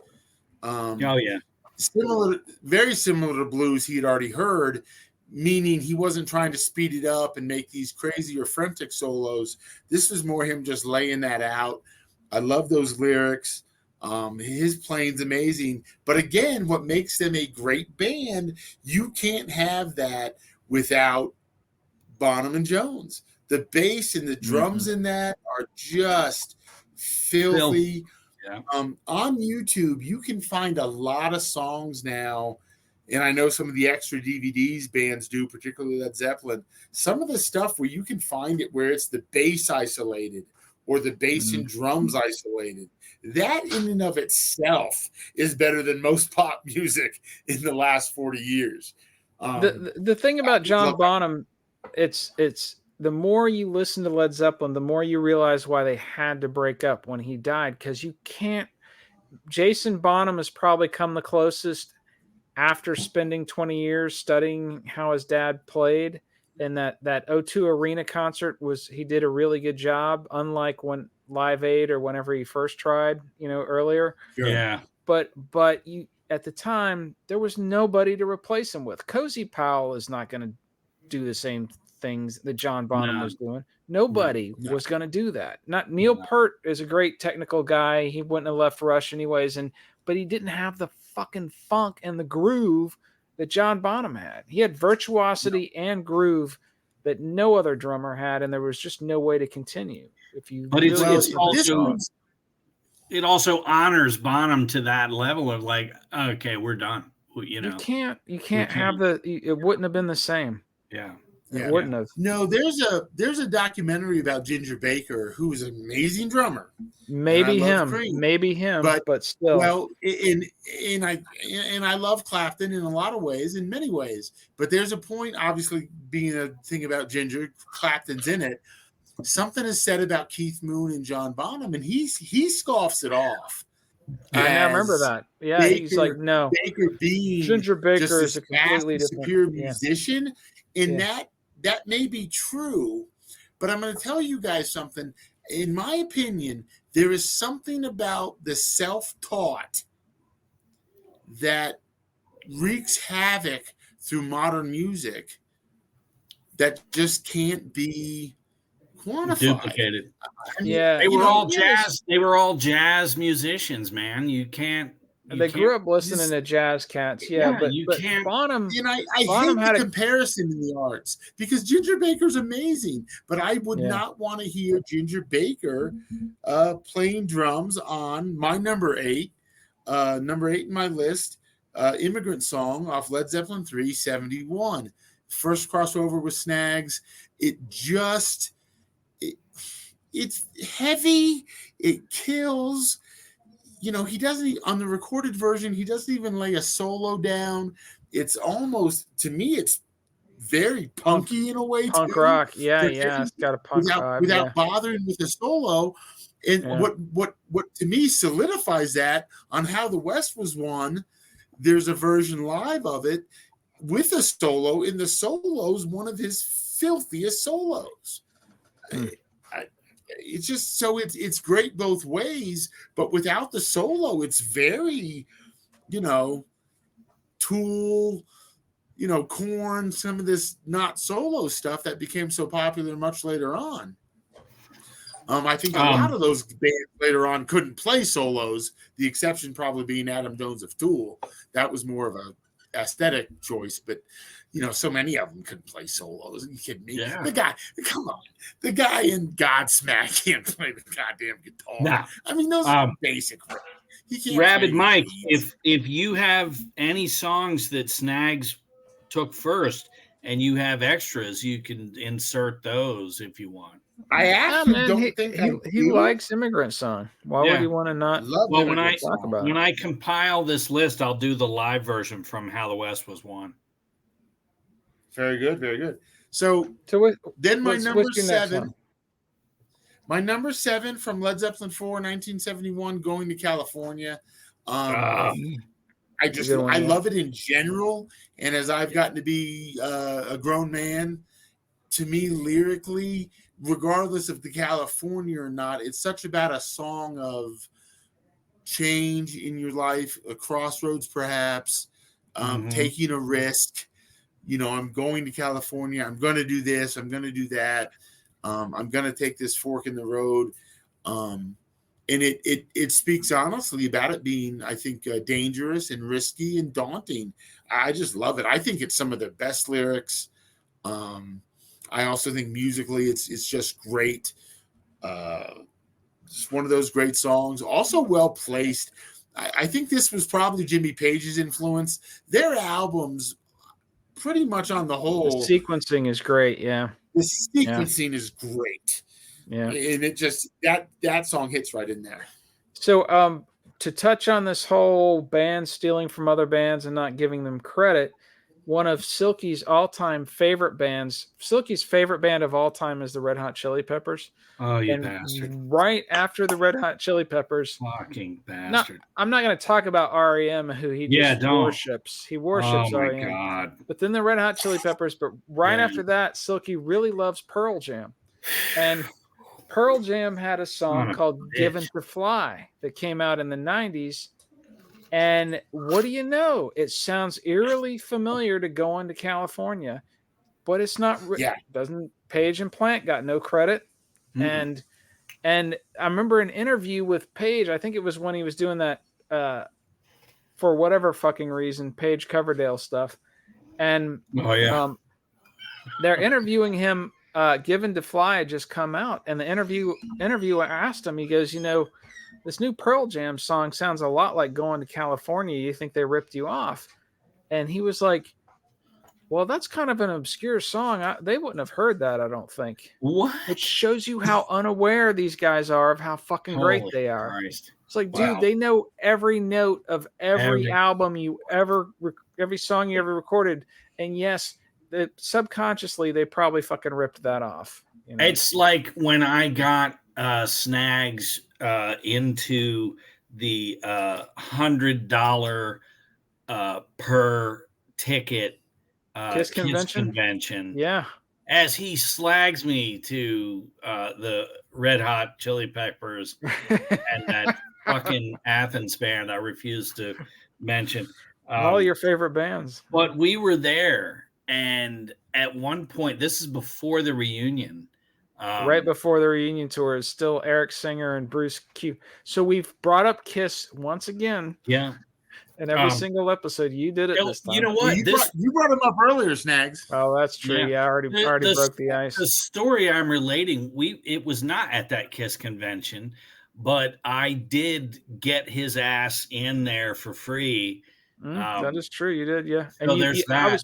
You actually called me. It was on the weekend, right? And you were like, "Hey, I'm working the Tower Records booth at the Kiss convention. You got to come out here. I can get you in for free." And I was like, "I don't know, man. I'm tired." And you were like, You interrupted me. You're like, "Dude, get your ass out here." Because we're both huge Kiss fans. I was just being lazy. But I orchestrated that whole thing. I told my boss, look, if we get a bunch of Kiss CDs and go to this thing, because it was $100. I didn't have $100. It must have been $1,000. Yeah. And I orchestrated it.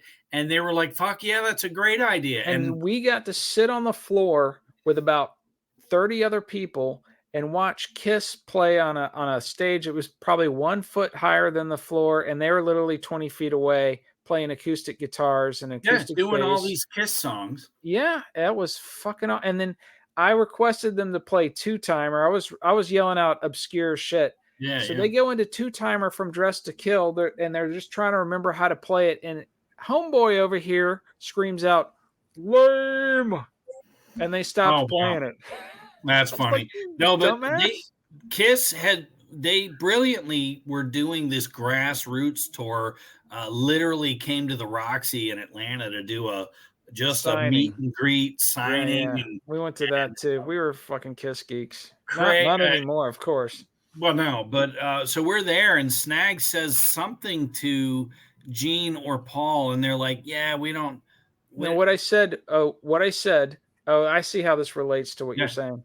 Yeah. This relates to the Robert Plant not knowing everybody knew all his songs. So I go and I influence Kiss's set list. I'm convinced after this because I go up and what Paul, to try to make people say hello to Eric Singer and Bruce Kulick, they put them between Gene Simmons and Paul Stanley. Yeah. And we both go to Gene Simmons, get our record signed, walk right past Q-Nut and Eric Singer and go to Paul Stanley and get him to sign it.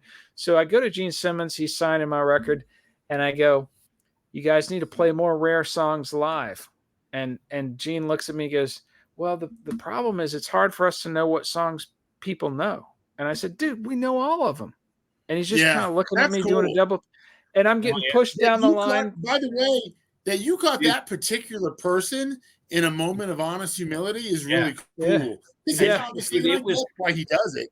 I actually think he's probably a pretty good guy, but his persona is such that ego. I think that's a really cool moment you had with him, man. Well, the funny thing is, dude, we know them all. We know them all. Like I said, we know them all, and he looks at me like he's caught off guard, like really. And then I'm getting pushed down the line by the security past Eric and Bruce towards Paul, and I look at him one more time. I go, "We know them all." And then it was like you heard a click. You heard a click in the. It was so. That was so funny you bring that up. I was talking to a colleague the other day who's more, he's a little bit older than you and me for sure. We were talking about something as much as things like Pandora and Spotify and even YouTube, just given that you can look it up, but that Pandora and Spotify will go to such deep cuts. To me, that's the real reason they're kicking radio's ass. It's not just that it's, no commercials or less commercials. I got to tell you, I've gotten into more bands Oh, you can because of discover so much Spotify music. and Yeah. Pandora's Yeah. deep cuts versus this crap FM radio's done for 50 years. That's what really is killing them to me. Yeah, no, you put the radio on and they go up next, AC/DC, and you're going to hear Back in Black. Fuck off. You know, so Back in Black all night long from a band with 20 albums that are playable start to finish. Yes, and Power Up, their most recent, is very relevant. It's a fucking kick-ass record. Let me finish the Kiss story real quick. Yeah, so go ahead. I get pushed down past Bruce and Eric, who I have no interest in talking to. I get to Paul. I say the same thing to him while he's signing my record. You guys need to play more songs live. The security's, they're pushing me away from Paul, and Paul goes, "We'll play more songs live." Like he's just repeating what I said on to the next guy. But literally like a couple months later, they come on Conan O'Brien and they play Coming Home, which is, what's that, off of Hotter Than Hell? No, I think that's the first out. No, it is Hotter Than Hell. Yeah, this deep cut off of Hotter Than Hell. I'm coming home again. What is it? It's just been a month or two since I was sleeping. Never fucking. They just randomly come on Conan and they're playing this obscure deep cut shit they've never played live before because of me. End of story. Drop the mic. Back to your top 10 list. I will add to that scene of being down the thing is Eric Singer reaches over and signs my copy of the originals. And Gene Simmons looked at him like, "What the fuck is wrong with you?" Because he saw my look of absolute horror. He ruined your copy of the originals. Fucking ruined. And to this day, there's my copy of the originals, and with Eric Singer's fucking Singer, Gene and Paul, and you're like, "Come on, man! Can't you get some Clorox and wash? Fuck you, Eric Singer. Get some God damn it, peroxide and wash that off, man. Easy. So that's so anyway. Let's do his top 10. Yeah, we totally diverged from. No, I love it. I totally interrupted. I totally interloped into Snags top 10. Number 6 for me is also off 1970 Gallows Pole. That's I love that song. No other Zeppelin song sounds like that. I don't even know do any of the other songs even have banjo? That was unusual for them. That was striking me. Marathon that builds so well. Banjo is great. And when I got it, credit was given to Lead Belly. So I had never heard of this person before. Yeah, Lead Belly has a great. Lead Belly's so that got me with Lead Belly, and I used to be able to find the occasional Lead Belly auto cassette. So again, yes, they probably should have been more upfront with credits, but it still, I think, grew that whole movement of original American blues. So they've actually changed. They've changed the songwriting credits on the albums. There's some like you can get a copy of Zeppelin 4 and When the Levee Breaks has all the members listed of Zeppelin and then Memphis Minnie. Like that bit sat in with them. Yeah, that was probably part of those settlements. Yeah, right. That's funny. Number 5, Ramble On off number 2. Oh, yeah. Zeppelin 2, 1969, Ramble On. Yeah, again, that was one of my cuts I had to get rid of. That to me is almost like a touch of Southern rock, hard rock. Just kind of came in there, but great solo, great bass. YouTube's got a bass only John Paul Jones on bass track for the whole thing. And you're driving around like Starsky and Hutch with that bass line. You're just kicking ass. Are you jaywalking? Boom. And Ramble On has all the imagery of mortar and Gollum. And it is the sole reason that I checked out The Hobbit, because my dad saw how much I loved Led Zeppelin 2. He actually took me to get my first cassette ever, and it was Zeppelin 2 and Ramble On. That was one of my 16 that I had to cut. That's a great song. Yeah, that's so hard, dude. I spent a lot of time yesterday on this list. It is hard. For me, Number 4, Houses of the Holy, 1973, No Quarter. No quarter. That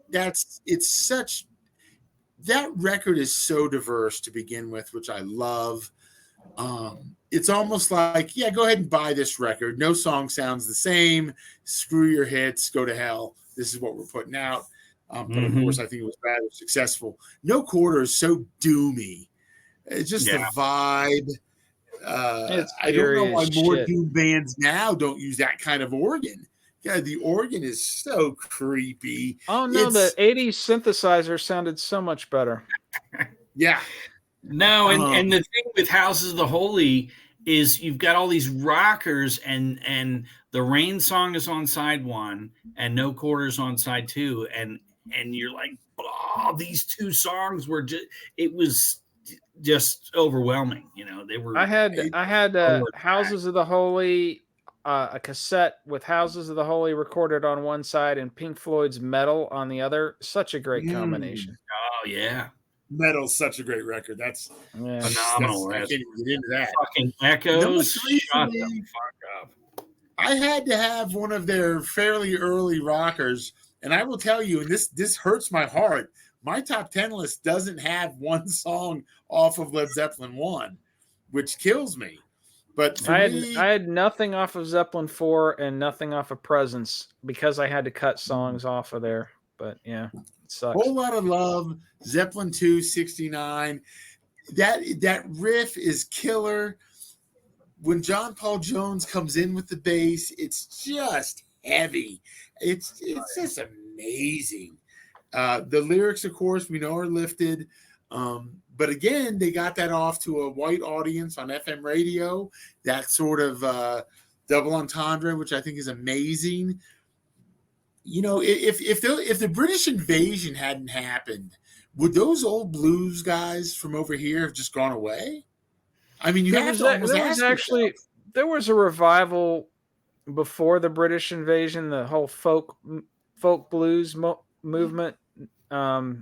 Bringing Mississippi John Hurt up to the Newport Folk Festival, and so I think there were a lot of Library of Congress cats who it wouldn't have been as big. It just wouldn't have hit the mainstream. Yeah. But there was a kind of white intellectual academic. The intellectuals brought it back, and they did bring a lot of those guys back, but they didn't take it to the fucking elementary schools across America like Zeppelin did. Yeah, and Zeppelin, and not to dismiss the Stones and some of those bands. Yeah, I feel like America saved them from the Nazis, and those guys saved us from Johnny Mathis. That's kind of how I've always thought. That's a great analogy. I like it. But a whole lot of love. The Rolling Stones carried the flag for the blues too. So. Yeah, and they got a lot less. They got a lot less critical shit for it too, which is weird because I'm not quite sure why Zeppelin got so much shit. I guess it's just the Cream comparison, but did the Stones give credit when needed initially? I would say they did. They did for sure. That might have been part of it. But I do know a lot of those. I saw an interview once with Chuck Berry, and regardless of being given credit on a record label, he was somewhat revengeful how much richer they were. You know what I mean? He was just resentful of that in general. Well, when you invent a genre, Bill Haley and Chuck Berry pretty much invented rock and roll. Oh my God! And Bill Haley just drank himself to death real quick, and that's the end of that. But Chuck Berry, he invents an entire genre, and then he lives for fucking ever and sees all these people becoming multimillionaires off it. It's like how the cats from Cool Herc and Motorhead. What? Motorhead. Well, yeah, on a smaller level, but fucking Cool Herc in Africa Bombada must feel seeing all these billionaire rap stars. Like, god damn, man, I started that shit. Puff Daddy pedophile with his billions. Yeah, and Cool Herc's probably living in the same neighborhood. If he's still, I don't even know if he's still alive, but he's lived long enough to see it. It's like so. I feel for Chuck Berry. He's a fucking brilliant, and It's not like he was poor living in a shack. He had an estate and all kind. And again, I would argue that because of their success in the 70s, those bands made him a lot of money. But he was just like, these guys they've got a private jet, and Right. But anyway, where they're playing the same thing as me, but they're white and they get to play stadiums. What's going on? Yeah. Chuck toured forever, and I'm sure that he didn't have a choice. He had to. Oh, you got to make money. Number 2, speaking of those old blues, for me, Traveling Riverside Blues off Coda, I guess the expanded Coda, that actually got pretty heavy radio play, at least where I'm from. Love it. It just blows you away. And I think it's definitely one of those songs where somebody not as aggressive of Bonham would have just lessened that song. I think it would have sounded more standard. His drums are just in your face. He wanted to stand out, I think, obviously. He was also 19 when he started the band with those guys. He wanted to, he knew he was going to be compared with the guys from those mid to late 60s. And I think he wanted to stand out. And he might not be the pure musician Ginger Baker was, but I wouldn't want to have Ginger Baker replace him. My God, he's a better musician than 99% of the planet. And, he had Keith Moon to live up to at the time. And also, even on some of their more mellow folk shit, the drums are just doing all kinds of crazy shit in the background. And it doesn't take from it. It fits right in with the song, but if you start paying attention, you're like, God damn! Listen to what he's doing back there. He was ridiculous. And then I'm going to start again with Bonzo on this one. My number 1 song. I remember the first time I heard it on cassette. It is my favorite song of theirs. Picking my number 1 was not hard for me. Album 4, 71, When the Levee Breaks, just crushes. Again, that's one where those lyrics are pretty much lifted. But the guitars, I think, bridge blues into almost creepy heavy metal at parts, and the drums are stupid. It demands your attention. It's how I want to go out. Put me in a little canoe, light it on fire, and play that and sail that out into the Gulf of Mexico. I'm golden. Viking Mexican. I will tell funeral. you one funny song, a brutal story about that song, and hopefully it's not one of those too soon deals. Right after Katrina, 98 Rock in Tampa, Florida had a pay for play for a benefit for Katrina victims. Well, I wanted to get played right away because I wanted to hear it. I was on my way to work. That's hilarious. I spent $75 to play When the Levee Breaks in honor of Katrina. God, that's fucking hilarious. That is that's fucking hilarious. Did the DJs comment on it at all, or did they just play it and move on? Try to keep their head on the phone, the guy was like, off the air, the phone guy was like, God damn, that is some cold shit. I said, but it's $75. He goes, yeah. Bitch, played it. That's funny. True. Traveling Riverside Blues. I want to say one thing about When the Levee Breaks. That's the one song off of Zeppelin 4 that was in my top 16 that I painfully had to cut. So I agree with you on that. It's the best song on that album for sure. I will close out and say goodnight and continue to listen, of course, as you finish on one thing. I told Silky earlier, I have a quick Link Ray reference. So most people have heard of Link Ray, a Native American musician, helped invent rockabilly, in my opinion, kind of helped invent doom, just had a very unique way of playing, could play super fast, would play a chord and let it ring out with a lot of tremolo or reverb. It just had all these different skills and very, very unique. Link Ray, Linkwray. Check him out if you haven't.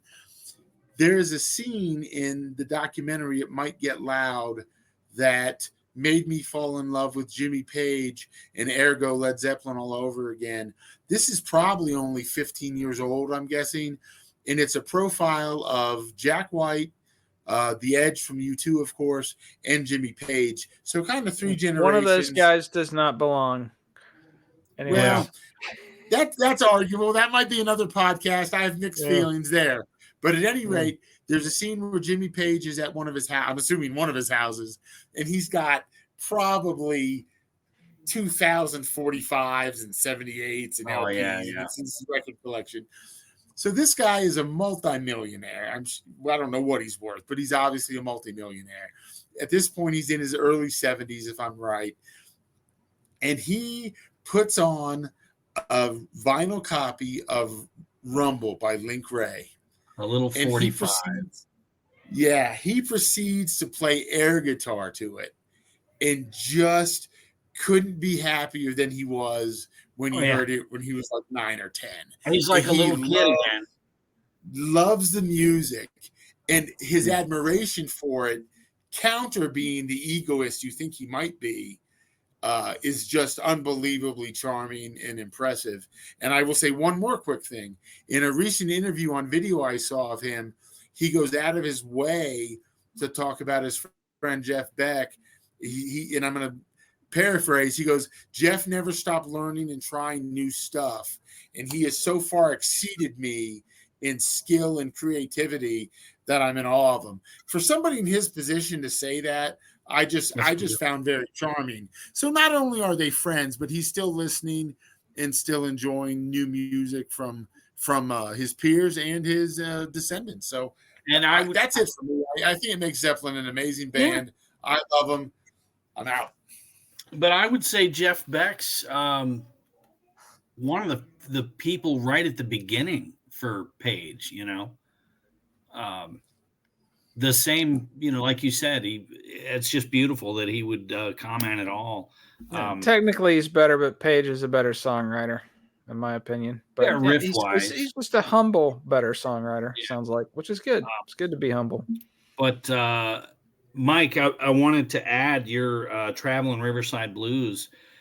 That I'm listening to the radio one Sunday, and they had a guy doing the show, 96 Rock in Atlanta, and he said, get your tape recorders ready.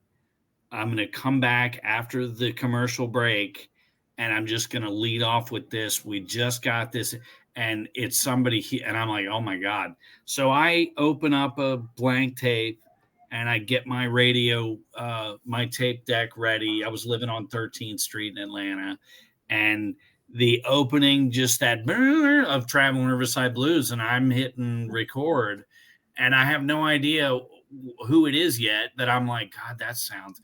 And as soon as Robert Plant, you're going, what the fuck is this? It was that amazing. And at the time, having had read Hammer of the Gods and, getting those first two Robert Johnson cassettes of those albums that were released in the 60s, I knew that I knew it was a Robert Johnson cover, but it was Zeppelin. And this was before that box set came out, before you knew, whatever they had, whatever the radio station had, was way before that box set came out. So I had that on some random cassette, and it was the only way you could have it. I was terrified I was going to somehow lose this tape, That's awesome. It's pretty wild. So I guess I'll do my 10. So I'll go in backwards. I'm going to start with Hot Dog from In Through the Outdoor.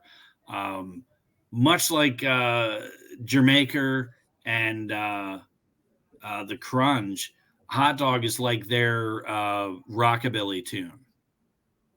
I don't know that it's a genre tribute kind of thing.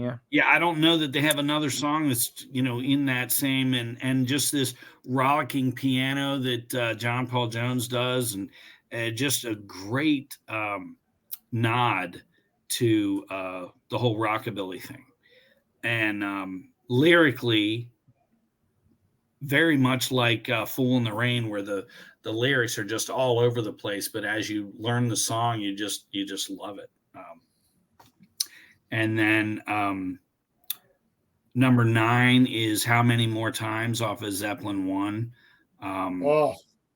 Just phenomenal. Good riff. An epic tune. And we talked about Snags' first Zeppelin experience. For me, my mom had in her record collection, she had a copy of Zeppelin 2, but this ridiculously huge warp right over, like a big lump in the vinyl, that made Whole Lotta Love completely like you literally had to start from track 2.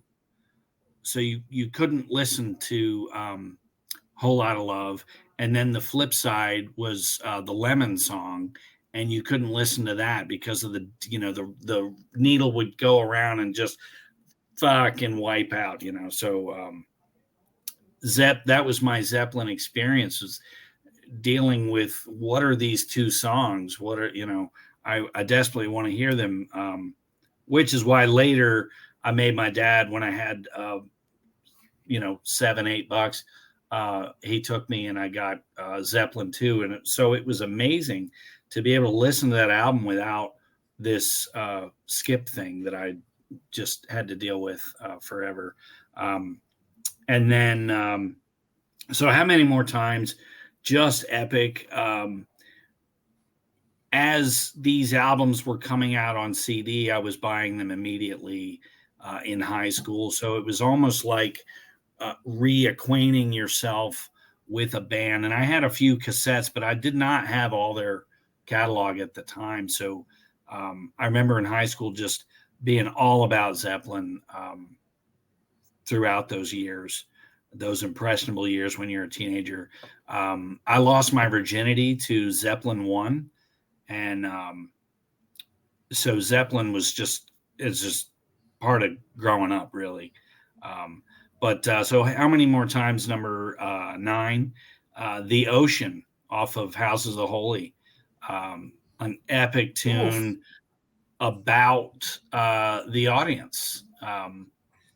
My initial list stretched to 35 songs. Ocean was on it. That's a great song. But it's a great tune, but it's a great visual. Plant wrote it thinking of the ocean of people that they would play to, That's my second favorite Zepp album after Physical Graffiti is House of the Holy. Yeah, Physical Graffiti is up there, man.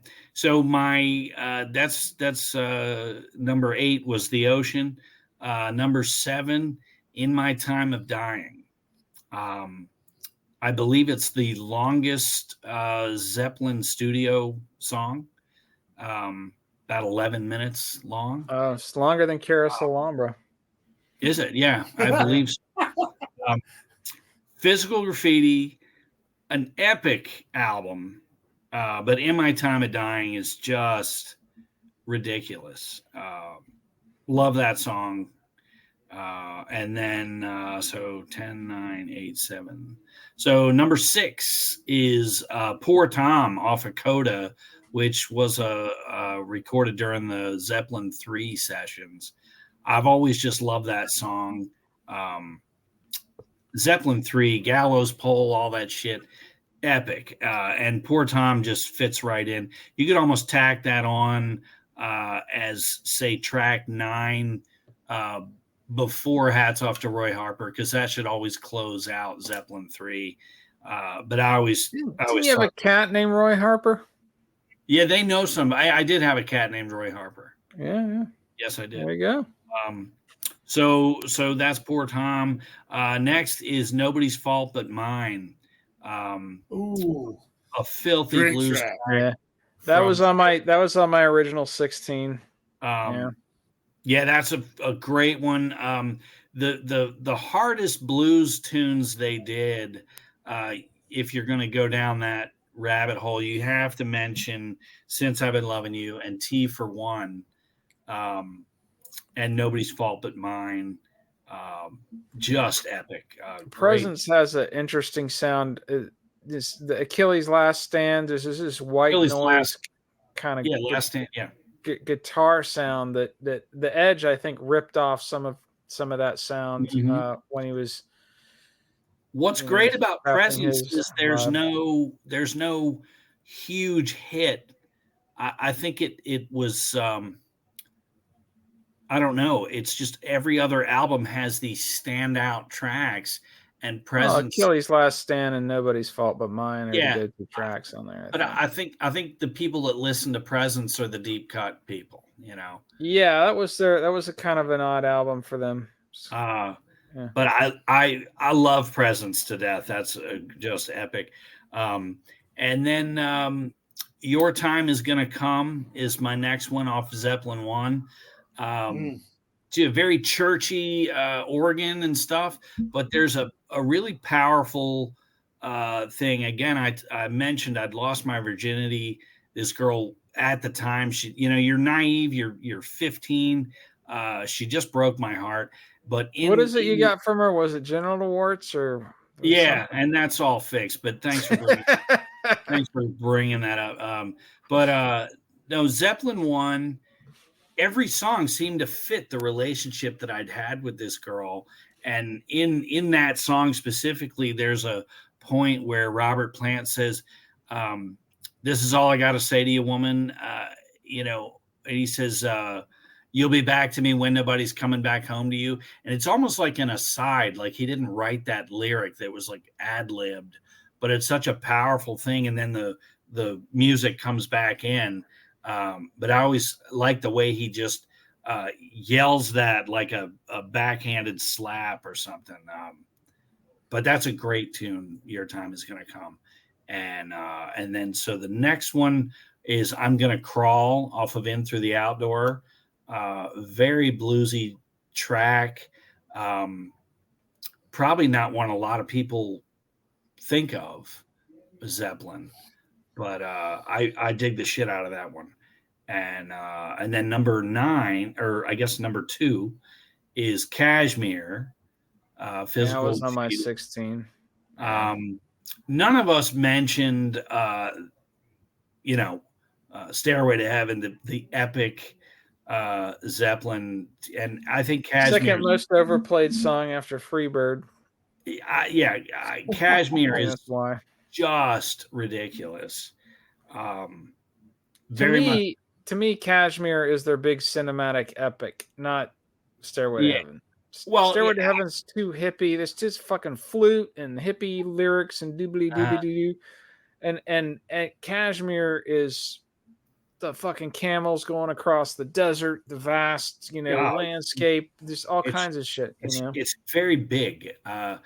Much like the Immigrant Song. I think Kashmir is right there with that. It's just fucking epic is the word we're looking for. Stomp you into the ground. Kashmir for sure. And then my number 1 goes back to Zeppelin 2, the Heartbreaker Living Loved Maid medley. That's a good one. At 5 and 6 years old, that riff in Heartbreaker, that was it for me. No, it's the riff from Live and Love and Maid. That's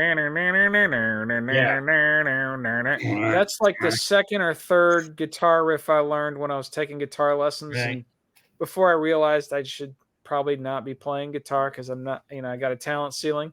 Right. But I learned that that's the second or third riff I learned. It's a fun one to play. See, you say talent ceiling. I say your style. Yeah. My style is not having any rhythm, and you have to stay positive.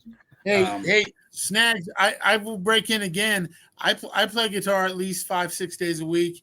I am not terribly good. Nobody else wants to hear it. And I tell you, I love every minute of it, man. It's cheaper than psychiatry. You need to celebrate that. You just, man. I have a guitar, bass, and drum set in this very room I'm sitting in, and I'll get on any of them every now and then, and I'll play for a little while. And I had my band, the Craigs, which was me on all of that, and made my tunes. but objectively, when I listen to it, it's just some of it's just like, God damn, it's too I critical. really need to stick to writing. And, I'm obviously a brilliant podcaster. So those two things. But yeah, that's my Yes, top sir. 10. Love the one I would have added was the Rover off of Physical Graffiti. Yeah, that's a good one. And but yeah, so that's the top 30 that we'll do. I'll compile that to get thrown on there. And we have just beat the Zeppelin horse to death. 2.5 hours, but it's Zeppelin. It's got to be a 2.5 hour it's so episode. easy to talk about Zeppelin. Yeah, it's not like Wasp or something. That would be like a 5-minute episode. Or The Elder. We got to mention that. Yeah. So he told me, he said, let's see how many times we can mention The Elder on the podcast. Okay. Yeah. All right. Any the closing? The Elder's pungent. Any closing thing from you, Rabid Mike? Like I said, man, I just think there was as active as all three of them have stayed in music too. Obviously, John Paul Jones, Robert Plant, and Jimmy Page, when they could have all since long retired, I think also just speaks to their enthusiasm about it. I know you guys know them, Crooked Vultures, with Dave Grohl, Josh Homme, and John Paul Jones. It's a really good record. It sounds, on its face, it sounds like, okay, it's these three guys. It's a great record, man. It's really unlike any of the music any of them have done before. Jimmy Page has done a ton of stuff outside of Zeppelin. Check it out. Not the least of which he plays some solos on Now and Zen by Robert Plant. They have an enthusiasm for it that I find inspiring, and just a band that's been a big part of my life. Yeah. Like I said earlier, high school was like you listened to Zeppelin and Sabbath and Purple and Pink Floyd, and that's what you did. Those bands almost every single day, all day, as soon as you were able to be near a tape deck or a turntable, you were putting that shit on, and that's what your friends listened to, and to hell with anybody else. I seem to recall you were big into Flock of Seagulls too. Oh yeah, for sure. That was one of their mainstays. But what was their big hit? I know the band now is a Punchline. What was the title of their big hit? I ran so far away in this show. Couldn't get away. Right. Slayer covered it. You should know it from the Slayer. But the one thing with Zeppelin, or Robert Plant, the voice of this amazing band, he goes solo, and when he's doing his own stuff, everyone there is hoping for a snippet of Zeppelin. And the sum was greater than the parts for sure with that band. None of them have equaled what they did together. And Plant's refusal to do Zeppelin stuff, and him saying, "I'm not a jukebox," and blah blah blah. It's like, dude, you were part of something amazing, and how dare you not? There's only one artist that I can think of, and please weigh in if you can, that was able to leave an amazing band and still his solo stuff was just as epic. Was Ozzy's first few albums. Ozzy did 2 epic albums, and then like legendary. You wanted to hear those, and that's because of Randy Rhoads' songwriting. I mean, come on. Well, actually, Bob Daisley wrote most of that lyrically. I'm talking about the music though. Randy Rhoads wrote amazing music for those albums. Yeah. Lyrically, some of those lyrics are really good, and I'm like Crazy Train. The lyrics are great. But I wasn't talking about the lyrics. I was talking about the music. The music, fucking Randy Rhoads all day and all night. I don't know of someone else to leave an epic band from that era, and I really don't like comparing art. I mentioned that earlier. I think it borders on I don't know. It's why we love sports. Is there's a defined reason. Yeah, well, it's not fair because somebody will goes, say well, this. somebody love could Randy out hit Rhoads. Babe Ruth, and it's like, well, that But was a you different see, time. you see it all the time though. These guys, they'll leave a band because they're with Ozzy, he basically got pushed out, but Yeah. guys like Sting that leaves the Police because he's the main guy. He can better off doing his own thing.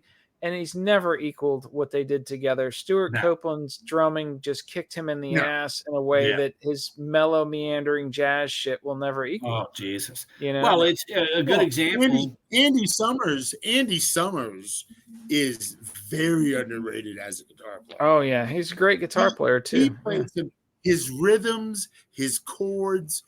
His hands are like 3 feet long. He's great. Yeah.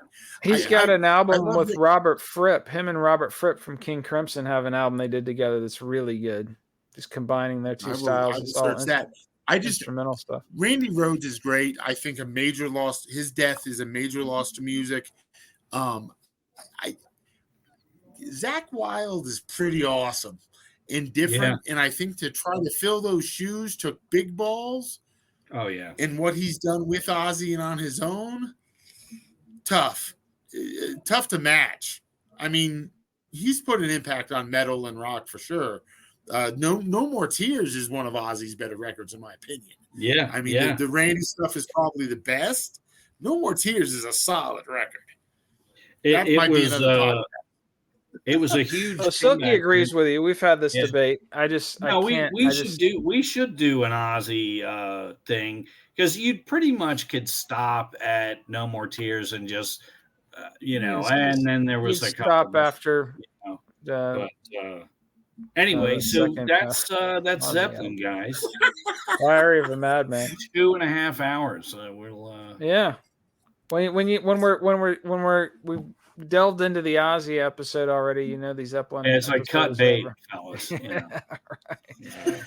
All right. Well, thanks, Rabid Mike, for joining us again. It's always great to have another person on here to fucking mix it up with. So we really appreciate it. Well, thank you so much. I thoroughly enjoyed it. I've listened to all the stuff. Listen to it. Listen to all the episodes. Buy the merch. Be there. Be square, bitches. That's right, bitches. Follow us on Spotify and YouTube. Tell your friends. Peace out. We got more shit lined up. We got some fun shit coming down the pike. So stay tuned. You got to say deuces, man. Deuces. All right.